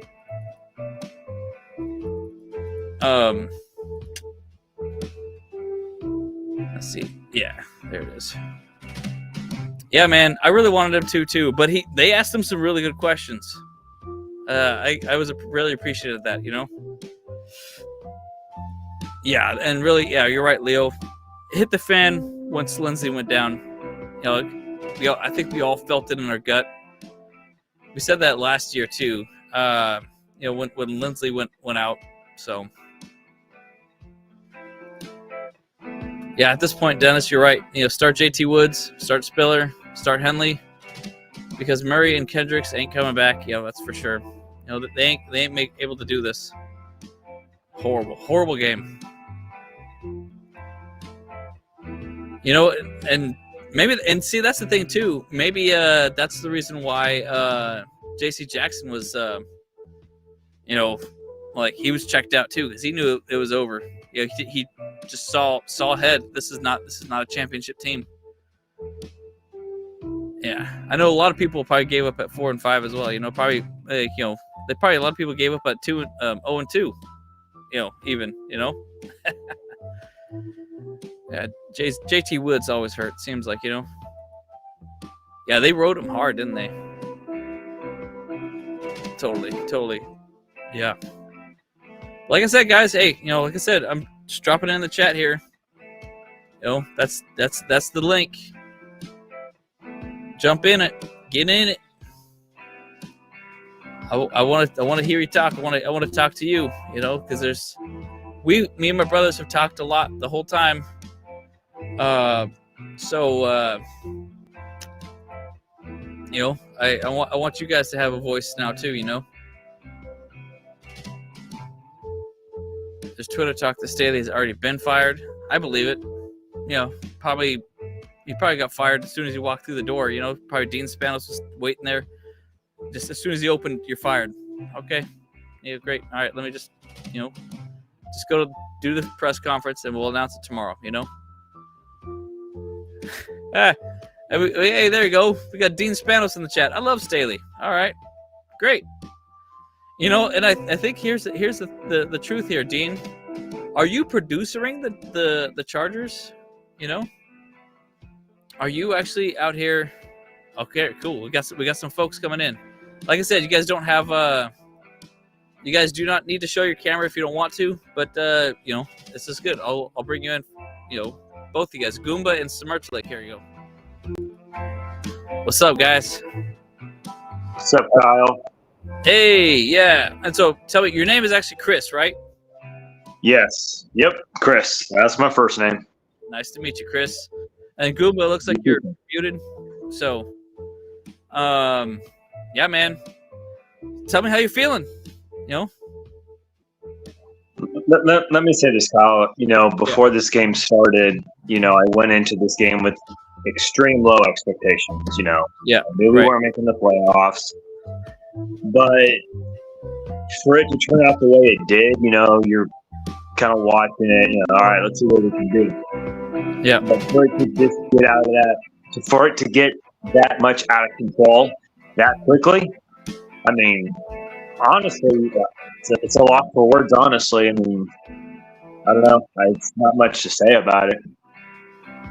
Yeah, 100%, man. It's so. I mean, obviously, we all have been sitting there chatting forever, and just sitting there talking about this. It's like I think we're all at a loss for words. It's just so hard where we're at and where we should be at. It's hard. It's hard to think where we're going. I don't know what happened to Goomba right there. He was I think he was trying to get it going. Oh, here we go. We got a Patriots guy coming in here. All right. I mean, where do you see the Chargers going from here? That's a good question. Honestly, I'm kind of seeing how these next couple of weeks go. I mean, I know obviously the season's over, but I want to see what they do. I mean, at this point, I don't even know if I want to see Kellen Moore be the interim head coach, because I'm not seeing anything with him either. I mean, I'm going to say this: Joe Lombardi looks better than Moore. Man, I've been kind of sneakily saying some things in the last couple episodes, because it's like, look what happened with we were scoring points with Lombardi, and and that's crazy, and it's really just kind of confirms a lot of people's suspicions and thoughts that it never was Lombardi the problem. It was Staley the problem the whole time, Mm-hmm. And, then think about that, look at what Lombardi was doing. Like, he was just constantly giving Herbert those checkdowns, just letting them go, just letting them do, little short game passes to Austin Eckler. And I mean, that's what the Patriots did for years and years. I'm in the chat. Let me know why. What's going on here? It looks like Goomba dropped out, and then Patriots dropped out. I had him in, but they didn't say anything, so I don't know what's going on. I mean, I know. So I don't know what the problem was there. So, yeah, dude. It's just so sad that we see that what the Chargers have done this year. Let me ask you this. Not that I want to defend Staley or anything, because I was kind of on and off watching the game, because at times it was just like, all right, I'm going to go do something else. But at least the first couple of possessions I saw when Stick fumbled the ball. Yeah. I mean, you can't technically put that on Staley because, he's not going out the plane, and this is technically Stick's first start ever.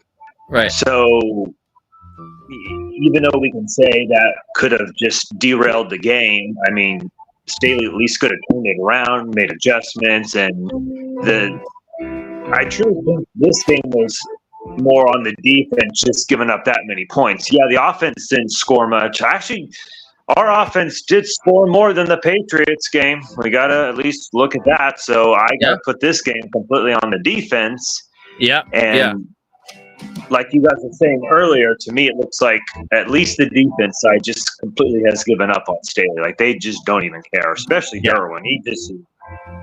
Yep. Yeah. I mean, that's what, Andrew, I will say that Andrew has actually said some things in our text conversation. He's like, yeah, the Staley has lost the locker room. That's confirmed. There's no chance. I mean, yeah, and the players are never gonna tell the press that no, they don't like him anymore.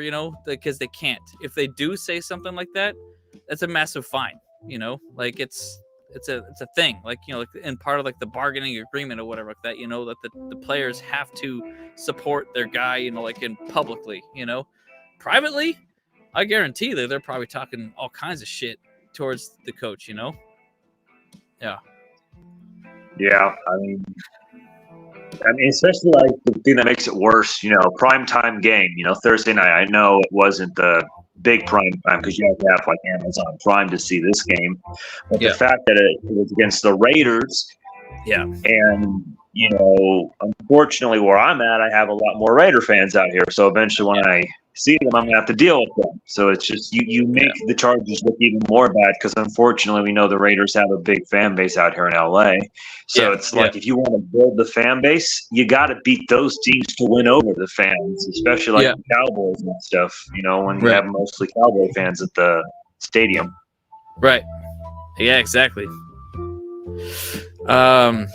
Yeah, and that's the thing too. Like the Rams struggle to fill the stand as well. You know, so I mean it's not just the Chargers thing. It's also a Rams thing. But looks like the Patriots guy just came back in. So let's see what he's got to say. Yo. Hey, there you are. Hey, what's up, my man? How you doing? I'm doing well. Merry Christmas to you, brother. Merry Christmas. Oh yeah, you're Patriots for Christ. How you doing, my man? Well, I'm doing okay under the circumstances. Yes, appreciate that. So what's on your mind, man? Well, it seems pretty disgraceful that you come into Gillette Stadium and blank us and then let the Raiders go ahead and do what they do in their stadium. Yeah, right? Yeah. I mean that is real true. That's a big problem, right? You know, like we totally were able to beat you guys, and then we just turn around and then just get smoked, you know, hard. You know, it's like I don't know. It's just like somebody got word of something after the Patriots game, and then that's when they're like, oh, okay, well we're just done. Then you know, and that's kind of the truth of the Chargers, man. Like we just sit there and like we're like, okay. Let's make something. We'll be good. We'll be good. And then all of a sudden they just choke. You know, that's kind of like our history. You know, like I mean, they even showed it in the broadcast. You know, like they defined what chargering is, and that's horrible. Well, I'm feeling some type of way about that right now. Yeah. What you got? And I'm happy for you that you came in and blanked us. You know, but I really don't care about the Chargers next year. I kind of want the Raiders next year. Okay. So maybe you can do something about that to where like we face the Raiders next year and not you. Yeah, you might be able to. I don't know. Do you know what the schedule is for next year? Is it going to be? I haven't really paid too much attention to like the schedule for next year. I know because obviously it's well. Actually, that's just it. Like you might end up playing us if there is a setup where we have to play us as Patriots are last in the division, like currently, and we're probably going to be last in the division now. So unfortunately, we will probably be facing each other because of that, unless there is something else going on. So, yeah. You think it'll be last in last? Yeah, I think that's typically what happens, right? Is that like the last place will face off against the last place, or right. You know, ones to ones, twos to twos, threes to threes, fours to fours, right? So you think you're going to end up winding up last, and that we're going to wind up last? Yeah. So yeah, potentially. I mean, that's the kind of the way it's feeling like it right now. I don't know how you're feeling with the Patriots, but like that's kind of how I'm feeling for the Chargers right now. It's like I feel like we're just going to tank the rest of the season. You know, like we're just done. You know, like. Well, I don't believe in tanking and losing. No, I don't either. Yeah. Oh well, I think that we're a much better team with Zappy. You got us in Gillette his first game starting, and okay, that was great, and congratulations. But I think he's a much better player than Mac Jones, and there's not a guarantee that we're going to finish last, and there's not a guarantee that you're going to finish last. Yeah, of course not. Yeah. Definitely no guarantee anywhere on that. Yeah. Yeah, and I'm just saying that I would much rather face the Raiders next year because of the circumstances. I would much rather play them under the circumstances than you. But if it's you, then I guess that you're just gonna have to take the loss next year. Right. But I would much rather face the Raiders because I want them. So that's all I have to say. Yeah. But God bless you. Merry Christmas. And I hope you have a good rest of your year and you win out. All right. I appreciate that. Yeah. And then that would be that would be nice. I mean, like, I think that's a fair thing. I mean, it'd be nice if we did win out, but like right now, I think our chat, we don't really have much hope for that right now, you know? Us fans are kind of just like we're feeling a thing right now, and I appreciate your vote of confidence for us. Yeah, but you got to understand, like, my fan base wants us to lose out as well. Okay. So yeah, so it's like we're in the same boat, and I don't believe in losing. Yeah. I want to win out. I believe in Zappy, and I want him to be the starting quarterback for next year. I don't want that number 1, that number 2 pick or whatever it is. Yeah, right. If it comes down to that, then that's cool, but I don't believe in losing. Yeah. I mean, I don't believe in losing either, you know, because, no competitor wants to do that, you know. Anyone watching sports, they don't want to do that. It's not a good thing, you know. It's not a good thing for sports to tank, you know. And that's kind of that's a whole nother subject there. You know, like, should relegation be part of the NFL, you know, because it prevents people from tanking and just like, rebuilding years and things like that, you know. So well, God bless you. Merry Christmas, and hopefully that we don't have to play you next year, because I really don't want to play you. I'd rather play the Raiders. Gotcha. All right. Well, I appreciate that. You know, like, and thanks for joining on, and thanks for being a true gentleman, and Merry Christmas to you as well, my friend. Merry Christmas. Yep.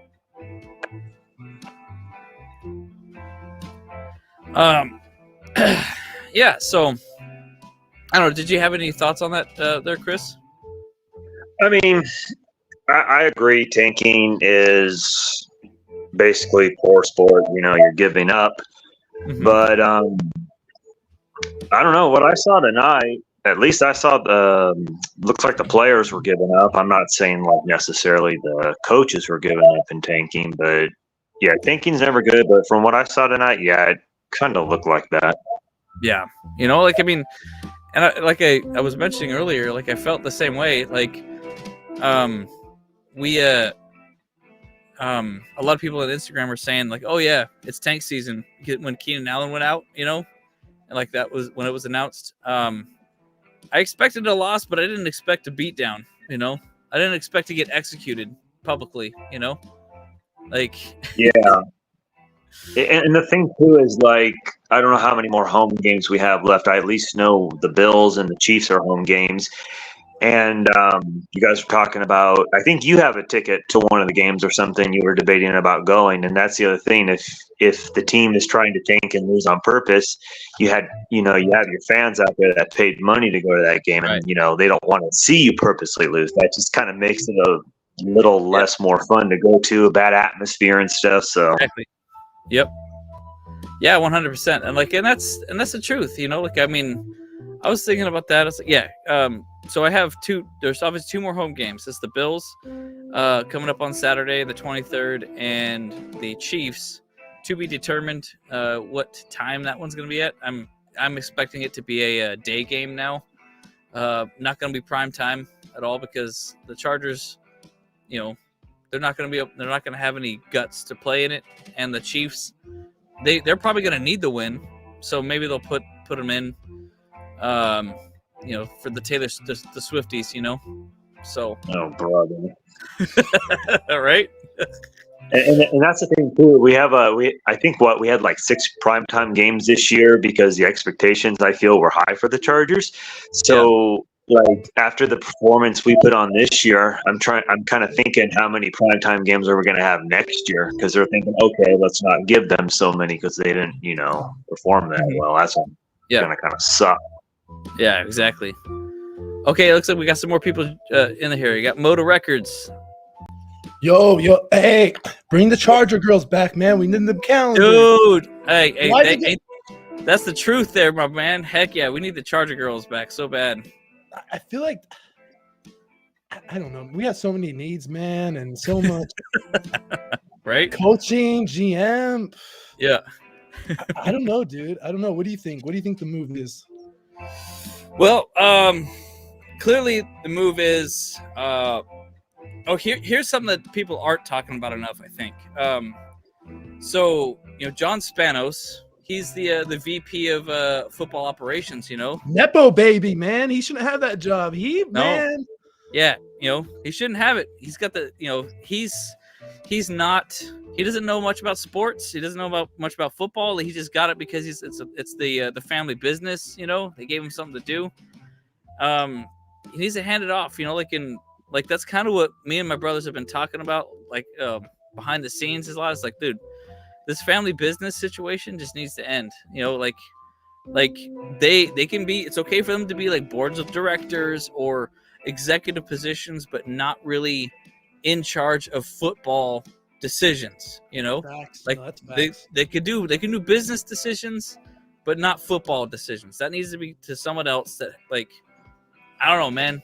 Give that job to maybe Bill Belichick. That would be something, Former players say that too. They say the Chargers organization is a little different than they do things a little different. And I think it's because of John Spanos. I think it's I had another point. I kind of forgot what the hell I was gonna say. But yeah, I think Brandon Staley's got some dirt on the Spanos'. He's got to have blackmail. He's got to see an affair. He's got something on him. Yeah. He knows how big it is. That's what they say. It's like it's very possible. But yeah, but no, they can't fire him now, man. They got to be embarrassing. They got to ride it out. Get the pick. So just let him go. Just let it go. It's like, I don't know if you guys saw the meme that I just made. Was it last night? I had this just premonition in my head. Oh, you should make some shirts with memes on them or some shit. Maybe I should. Yeah, maybe I should. But yeah, I had this premonition. I was like, I think we're gonna have Staley next year too, guys. Oh, we better. No, don't say that. No. Don't say that. No. Sorry. I'm just. His contract? His contract was 4 years. Next year would be his. You're right. There's no that Dude. press conference. I'm not gonna lie, I hate Staley. I felt a little bit for him. He was getting roasted. He was getting ridden hard, man. It was it was bad. Honestly, I felt sorry for the team though, because of all the stuff. So it seems like, man, I've watched a lot of Chargers football. That Broncos game, uninspired. It seems like they're just going through dude, I've not seen these guys not care that bad. And I love Derwin Jack got his jersey in the closet. This guy, he just seems off. Yeah, dude, they seem soft. Yeah. And I love Derwin. Derwin was such a beast. Right. And he's not washed. He's not that old. He's 27, I think. Yeah, he's 27, 28, and he's still got a couple of years on his contract. So, that's, I guess. So going down the list, that's where I would start. I would start with John. Have him hand off his responsibilities to somebody else. He can be something else on the board, whatever. But then the next thing you got to do, let's get obviously new coach, new GM. Just start going down the list. Hey, the Raiders and the Cowboys do that shit too, man. With the kids running the team, don't fucking work, dude. It doesn't, man. And it's just wild. It's wild to me how that this does that. And so when it comes to Derwin James, I was going to get to is that his contract should be restructured because we need some cap. I want to see him release. I want to see him. I feel like he's going to go. I feel like everybody's Bosa,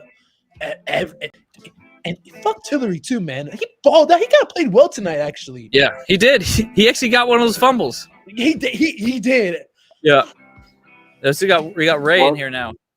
Hey, what's up, Ray? Once again, Jerry Tillery is responsible for a Chargers loss. You hate to see it. Oh my gosh! Oh no, bro, you ain't lying. But on the serious side, I understand that everybody wants to dogpile on Staley. We have the whole press conference. Yeah. I don't care about Staley, man. He knows he's gone. The reporters knows he's gone. Honestly, it was sad to see.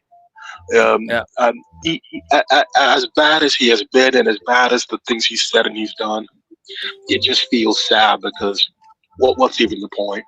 Like, I don't want to listen to Staley. I want to listen to John explain himself. I want to listen to Dean explain himself. I want to listen to Tom explain himself. I don't want to hear another head coach who we all know he's gone. He knows he's gone.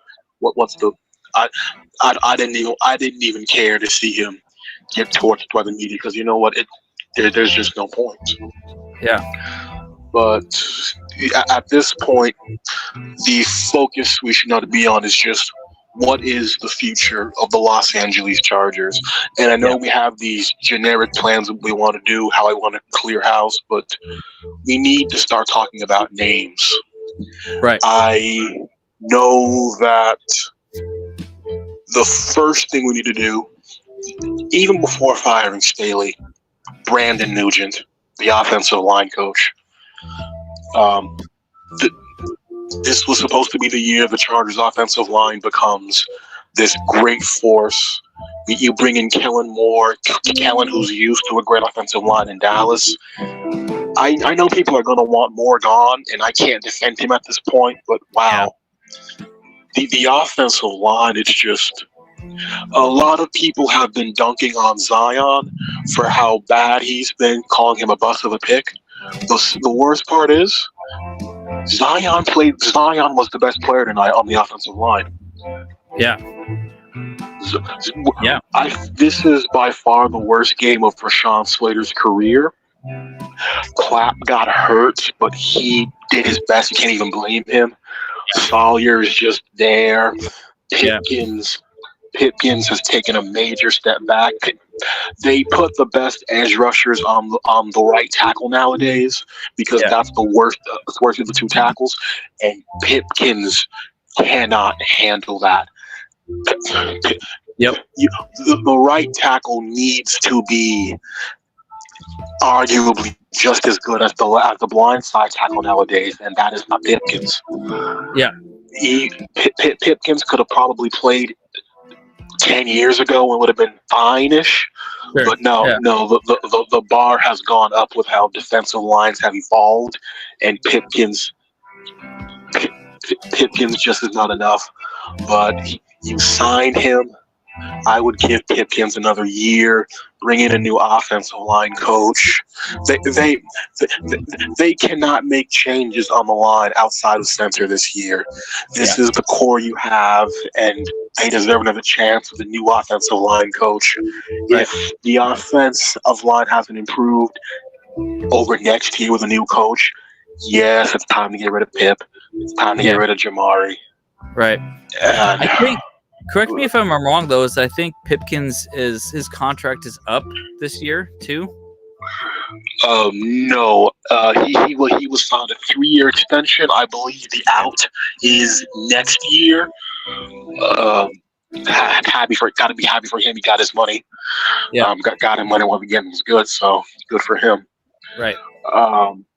But a lot of people, I've looked at the offensive line extensively all this year, and Zion had his best game, I think, of the season this year and last year. This week and last week. Mm-hmm. They've been getting killed on inside stunts all year, and that's a coaching issue. As much as people want to insult the players and get mad on them, it's just like when 4 of your starters from last year take a step back. I know Corey is gone, but man, that's coaching. Yeah, 100%. Down the line, and like, I don't know. I don't know if you bring back Clapp next year. I hope they do because he just has the experience at this point. But they got to get a center in round 2.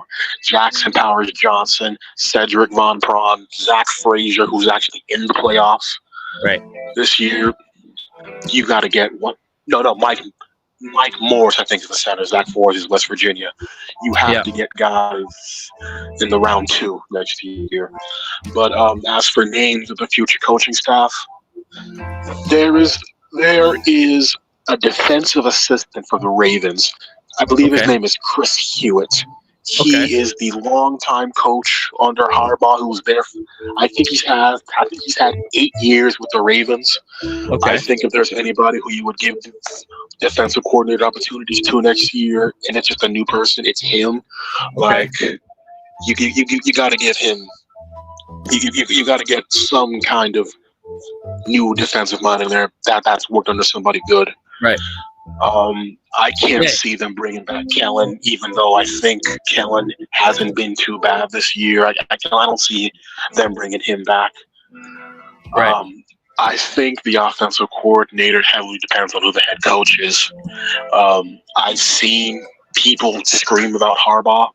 I don't believe it. I'm not going to buy into Harbaugh until his name's on the paper. Sure.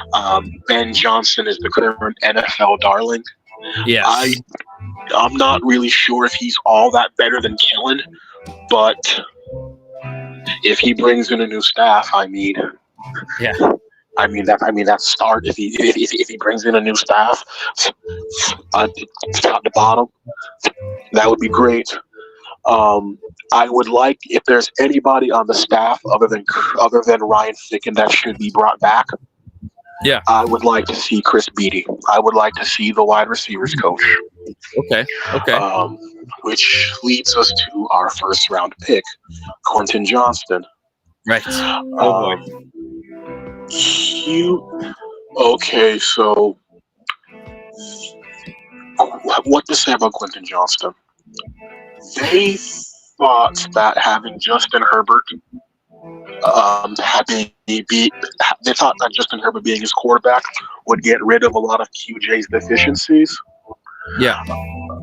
They thought Chris Beatty. They knew QJ was going to be a project. They just didn't think it would be that bad. They didn't think it would take this long. They thought that by improving the quarterback and Chris Beatty, who improved Palmer, admittedly, they thought that QJ would, even if he had a slower start, he would get going by the end of the season. And to be fair, 2 touchdowns in his last 2 games, you can't say that he's not. I mean, I wish it was Justin Herbert going in the ball, but okay, we'll take Easton Stick. It's something. I would like to see Chris Beatty kept next year, and maybe QJ takes a step next year. It'd be hard for him to get worse. I don't think Chris Beatty will be here next year, but if anybody else is going to stay besides Ryan Ficken, I would like it to be him. Yeah. And I've been thinking a lot about that as well, too. It's like I like the idea of a special teams coach of some way to jump in as a head coach, because guess what? They don't have the ego behind them of, oh, I'm going to make the defensive play calls, or I'm going to make the offensive play calls, They're just going to let the coordinators do their job, Like, that makes a lot of sense to me. My worry about making Ryan Ficken interim head coach is that he's not going to be back next year if you do that. Look at Rich Basiaka with the Raiders. Yeah. He got promoted to head coach, and he got to the playoffs, and they got rid of him. Yeah, right. Like in the NFL. That didn't make. Are you seriously going to tell? Yeah. In the NFL, are you going to tell me that you promote a guy and then you're gonna demote him and he's gonna stay? Right? I know people want Ryan Ficken to be interim head coach, but if you do that, he's not gonna be back next year. I'm not sure he's gonna be back anyways, honestly. But I think if he's the special teams coach, you have a better chance of him being back next year. Yeah, I can see that. Yeah, I can see that too. Wow. I mean, where do we go from here, though? What is our? Obviously, our glaring issue is coaching right now. But player wise, what is the biggest need that you think we have for players? Okay, so this is going to be an interesting talk. You're gonna have to hold on with me 4 seconds. It's all good. I think people in the chat need. Yeah. People in chat saying no line. The biggest need this team has right now is center. The problem is where the Chargers are picking. You don't get a center with a top 10 pick. You just don't. Some people want to trade down, and trading down is technically a good idea if you had the GM to do it. But until Tom Telesco is no longer with the team next year, I will consider him with the team next year.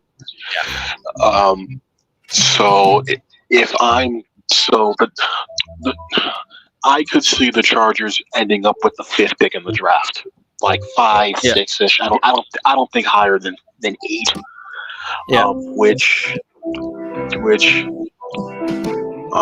This is going to sound wild.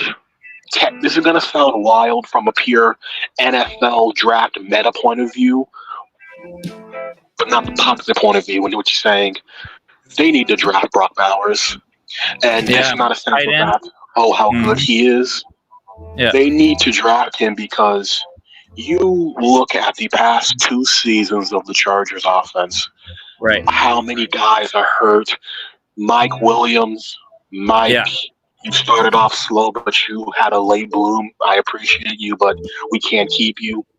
Keenan only getting older. Joshua Palmer, happy that he's back.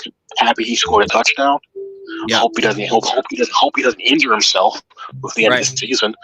But his contract is going to be coming up soon. QJ is a question mark at best. Davis is barely part of the offense. Still don't know about QJ, how well he's going to do. I mean, clearly he hasn't had a year like Keenan Allen. His first year was amazing. People say, Mike Williams didn't have a good year, but his first year, but he also got injured his first year, which was a sign of things to come, Everett can be back next year. Austin, thank you for the 2 years. You've been the best running back since LaDainian hung it up. Thank you, but they need to move on. Spiller ran hard tonight. Didn't pick up a lot of yards, but he ran hard, trying to get into that brick wall. Next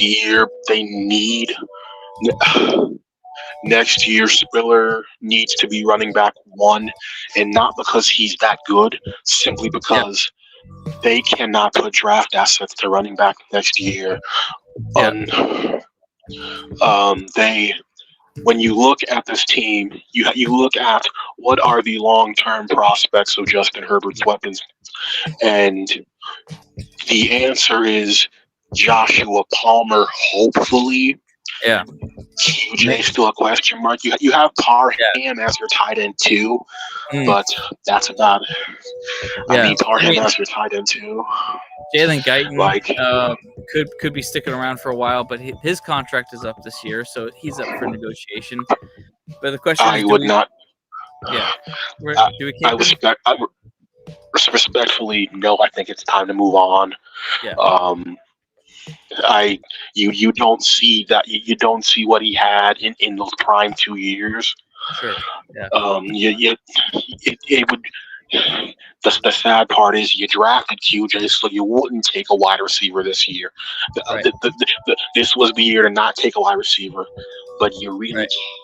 But it's gonna be it's a hard sell to ignore it. But if you draft Brock, at least Justin has a premium long-term weapon. And it's like it's a sad thing where it's just like the Chargers got 63 points dropped on them tonight, and I still think they should go all offense in the draft. I think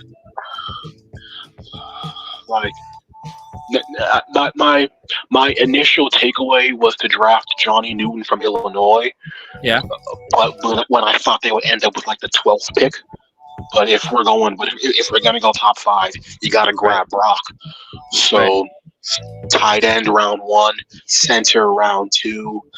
I think round 3 is the time where you grab where you grab a cornerback, a project, whoever you think is the best project corner, or if you really want a premium running back, I mean, I guess, premium tight end. It's I think that the first 2 rounds are set in stone, where it's Brock Bowers center, where round 3 and down, you can play with everything. If you want to get a project edge, sure.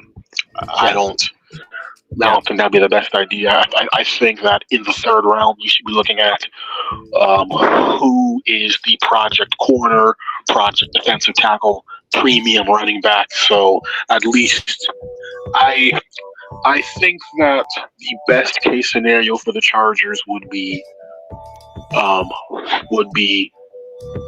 Brock center, halfback, round 4, get a premium tight end. They should have got a tight end last year to replace to prep for Everett leaving, but they didn't. They can still sign Zach Kuntz right now off the Jets. Sure. That's what I would have done. But round 4, round 5, you can start beefing up your defense. You have to keep Max, so you got to cut SJD. You got to cut Kendricks. Yeah, Kendrick, SJD. We have a lot of holes. We figured out this year that we have a lot of glaring issues. They who's going to replace Gilman? Did JT Woods even play tonight?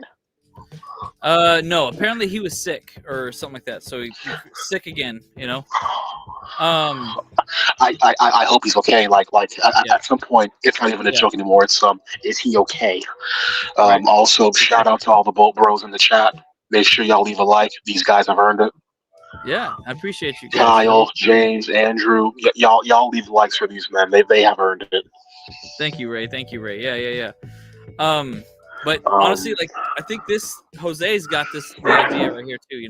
Honestly, it's got to be a fire sale this next year. Honestly, Bosa, let's get some trade and stuff for him. Eckler's going to be gone. We can't really trade him because we don't have him. Pipkins, maybe we can get some trade for him. Everett, yeah, sure, maybe. I don't want to give away Palmer though. I think he has some growth, to go. Mike Williams, I agree. I think we should get Mike Williams. But Lindsley, Lindsley's not going to be able to. He's not going to play anymore. After this year, I mean, he's done. His health, his heart, it's not letting him play anymore. So, what do you got? The problem with that is the other team. It's not like the other teams don't know. Other teams will wait to release them. Other teams will just wait. Okay, you look at that list. Corey Lindsley probably retired. I hope he gets into Canton one day. He earned it. Yeah. Mike Williams. No one is going to trade for an injured wide receiver. They're gonna have to cut him. I could see him going to a team like the Bills that are just trying to punch their Super Bowl ticket. Gerald Everett, he's gonna be a free agent. I hope he does well. They cannot get rid of Pipkins because it's just who replaces him? Are you going to spend draft capital on that? Yeah, right. Are you going to pay somebody with money you don't have? Right. Trading Joey, I don't see a team.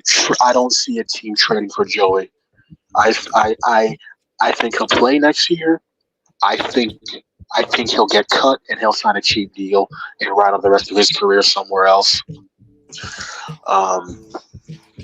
Eckler, he's gone. I don't know where he's going to be next year. I don't know what team would take him, but hopefully not the Raiders.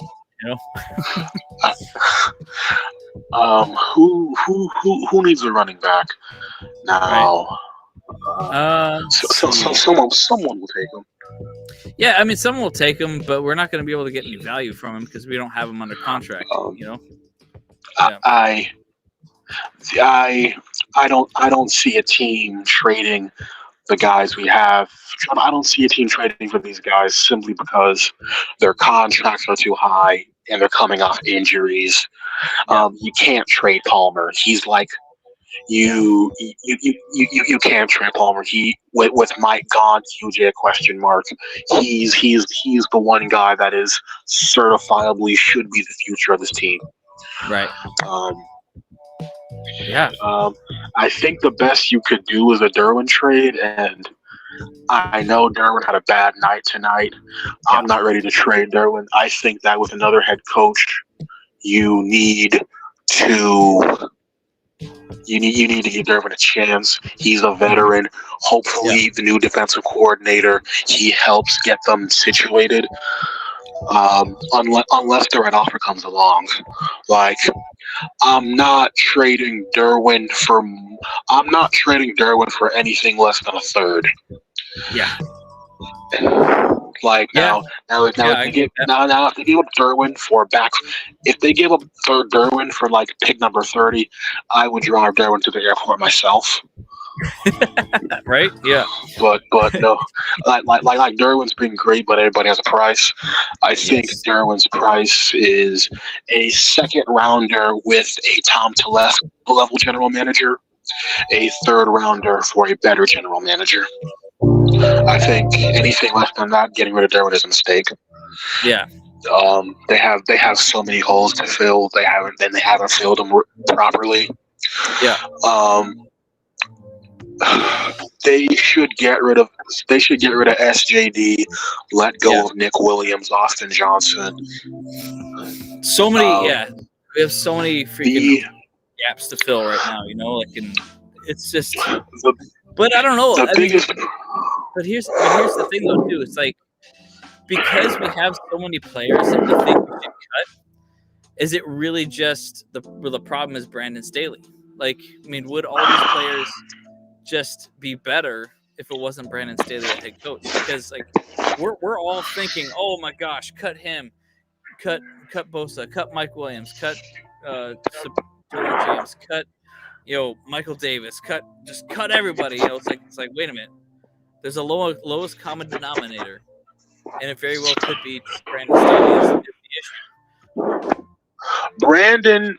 Brandon is the issue. But he's not. Brandon, he's the issue, but not necessarily in the way that you think. Like, yes, Brandon holds everyone down, but at the same time, these guys Brandon holds people down and he puts people out of sync, but at the same time, these guys have their ceilings. The nicest thing anyone's going to say about Brandon Staley, I'll say it right now. This has been the best defensive line since 2006. Like, that's bold. That's a bold statement there.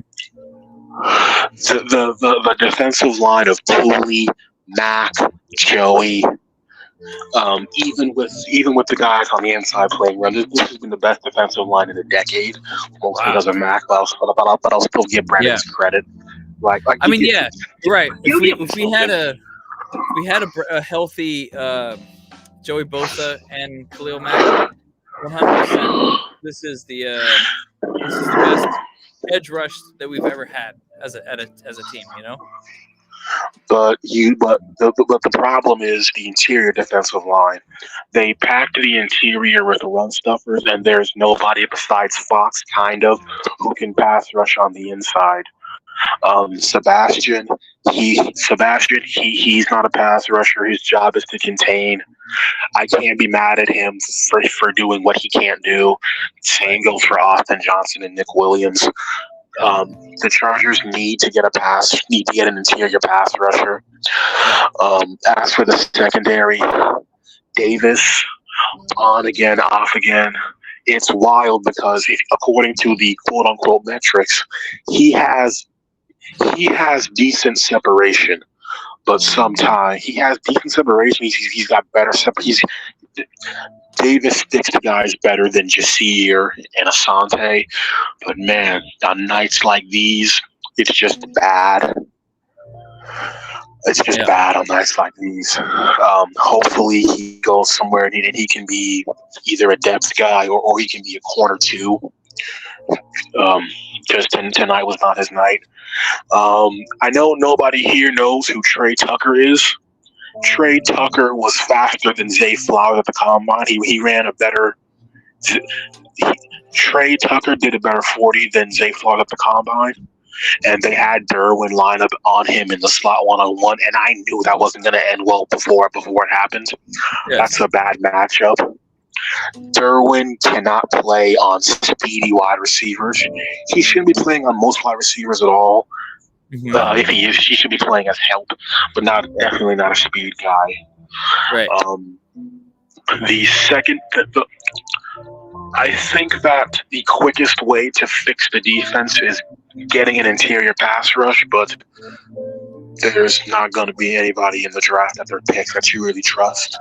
I think that I think that you should get a premium pass rusher in rounds 1 and 2 on the interior. Anything below that, you need to be looking at secondary projects. I think that the best people are going to want Kool-Aid McKinstry. They should not take Kool-Aid with where they're at in the draft. They need Brock first of all. Right. But depending on who falls in the 3rd round, I like a DJ James, a Cam Hart. Hopefully one of those guys falls. I don't think Amari Lassiter gets out of round 2, but if he does, that'd be great. Asante Samuel Jr. I think his contract is up this year as well, right? Like, so he's on the cusp, or is it next year? I think it's next year. Next year. Asante next year. Man. Asante, when it's good, it's good. When it's bad, it's bad.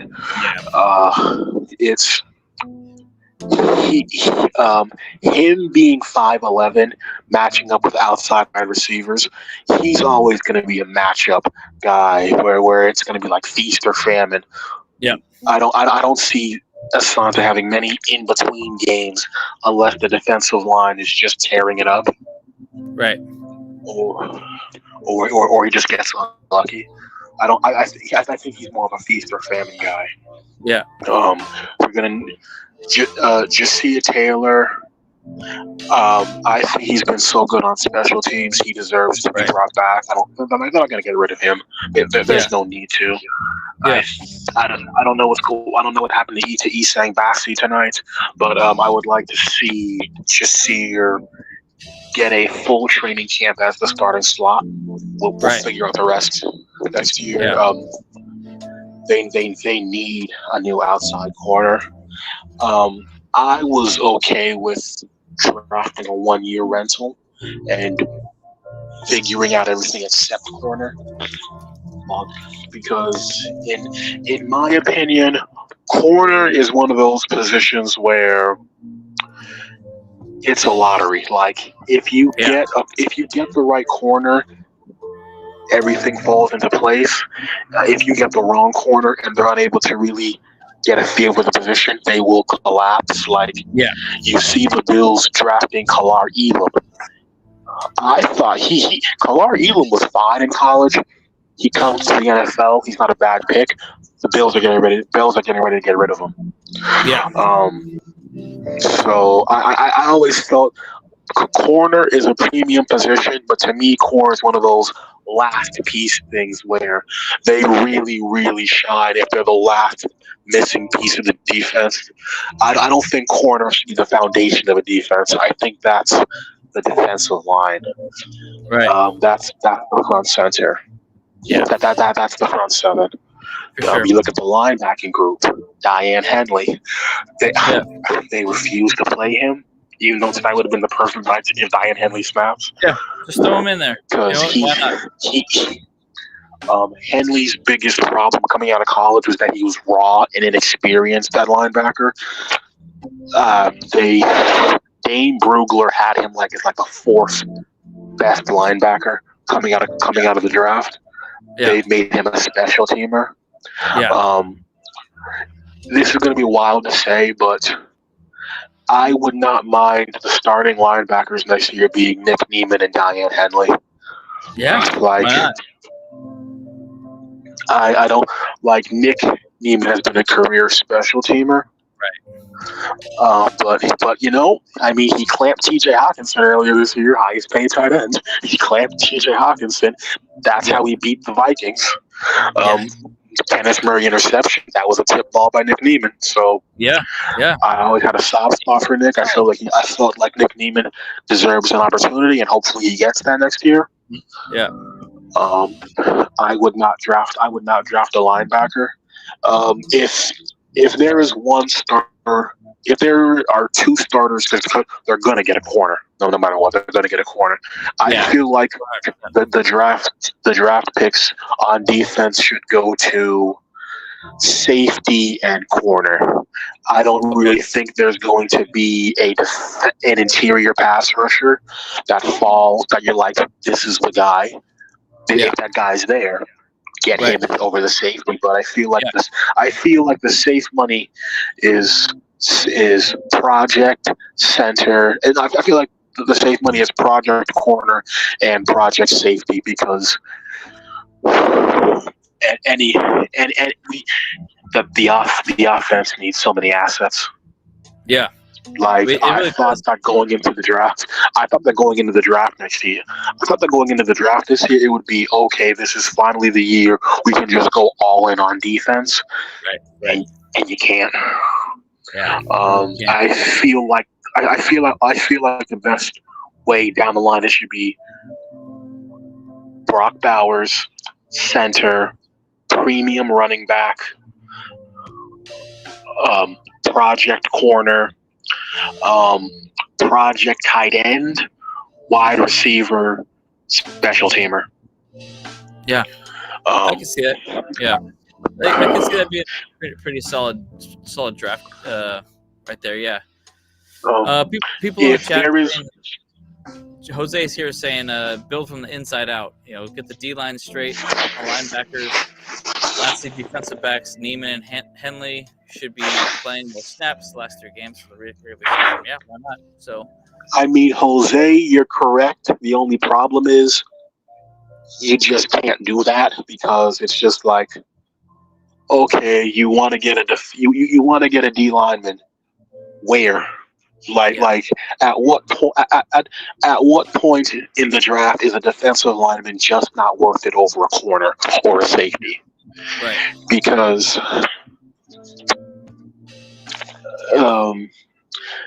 in my opinion, this is going to be a little bit of a debate, but in my opinion, when you're high in the draft, you get a premium defensive tackle over a corner, because there are always going to be great corners.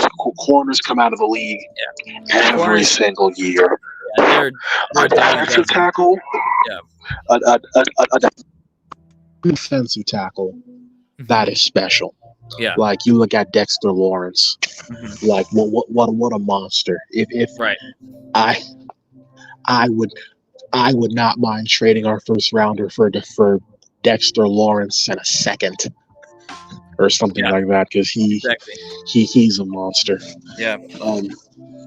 You want to fix the defensive line. Yeah. But this is not the year to do it. Yeah, exactly. Yeah. If you won 8 games, if you won 7 or 8 games, this is the year. But at this point, like, you're going for Brock Bowers in the first round, and you need to get a center. Yeah. Unless you see a monster defensive tackle in the 3rd round that is going to produce on the interior. Yeah. You get him, because if you get a defensive tackle just to get one, you're going to hate when a corner blooms. You're going to hate when a 3rd round corner blooms, a 4th round corner. Mm-hmm.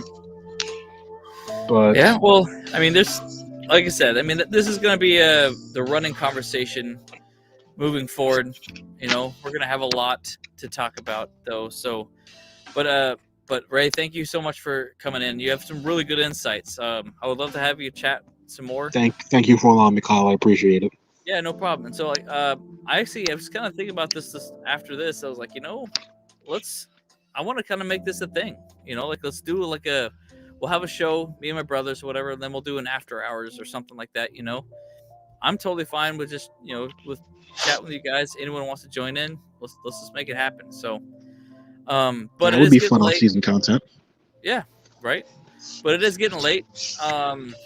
It's 10 o'clock here now. I'm sure a lot of people are just wanting to do like Stewie, just turn the lights off and cry ourselves to sleep right now. Good night, Bolt Bros. Thank God tomorrow. You know what? At least tomorrow is Friday. We have that. Yes, at least tomorrow is Friday. At least we have that. You don't want to have this loss and go. You don't want to have this loss and go into Monday, Tuesday. You know what? Tomorrow's Friday. Y'all take care of yourselves. Hug y'all loved ones. Yep. Make sure y'all be good, because don't worry, guys. It will get better. Yes. Hopefully, it will get better. And like we said, to keep hope for the rest of the season or anything, the reasons to watch the rest of the season is for the players. I want to see Khalil Mack get some more sacks. I want to see him, because this is probably his swan song year. Guys. I'm here for the players. I want to see Keenan Allen still back out there. Hopefully he'll get a couple more touchdowns. Hopefully, fingers crossed, if he's even going to play. I want to see some of these players that we've just talked about. Deion Henley, Neiman. I want to see some more reps for them. I want to see them develop. That's the reason why I'm here to watch the season. How about you, real quick? This year was supposed to be about player development anyway. Figuring this year was supposed to be the figuring out our future year. Yeah. And I love Mac. This is a song. I feel like if there's anybody you do trade, it's Khalil. I feel like if there's anybody you trade, it's Mac, simply because he has value. You could get a third for him or a fourth for him, especially if you eat his money next year. Right. Yeah. Yeah. 100%. All right. Thank you. All right. Have a good night. Yep. You too. I mean, I'm sure some of you guys might want to still. There's probably a whole bunch of people that are probably still up and talking about it, probably on Twitter or stuff like that. So, but as for me in my house, I think I'm calling it a night myself. So, yeah. But tomorrow's another day, guys. I appreciate you guys. Thank you guys so much. I'm probably going to release this episode in 2 different parts. So this will go to the podcast circuit as well. So appreciate you guys. But as always, stay up. There's still football to play, at least. There's still football to watch. So we'll just try and enjoy it. Yeah, this was fun, guys. I appreciate all you guys. As always, Bolt Bros, let's go.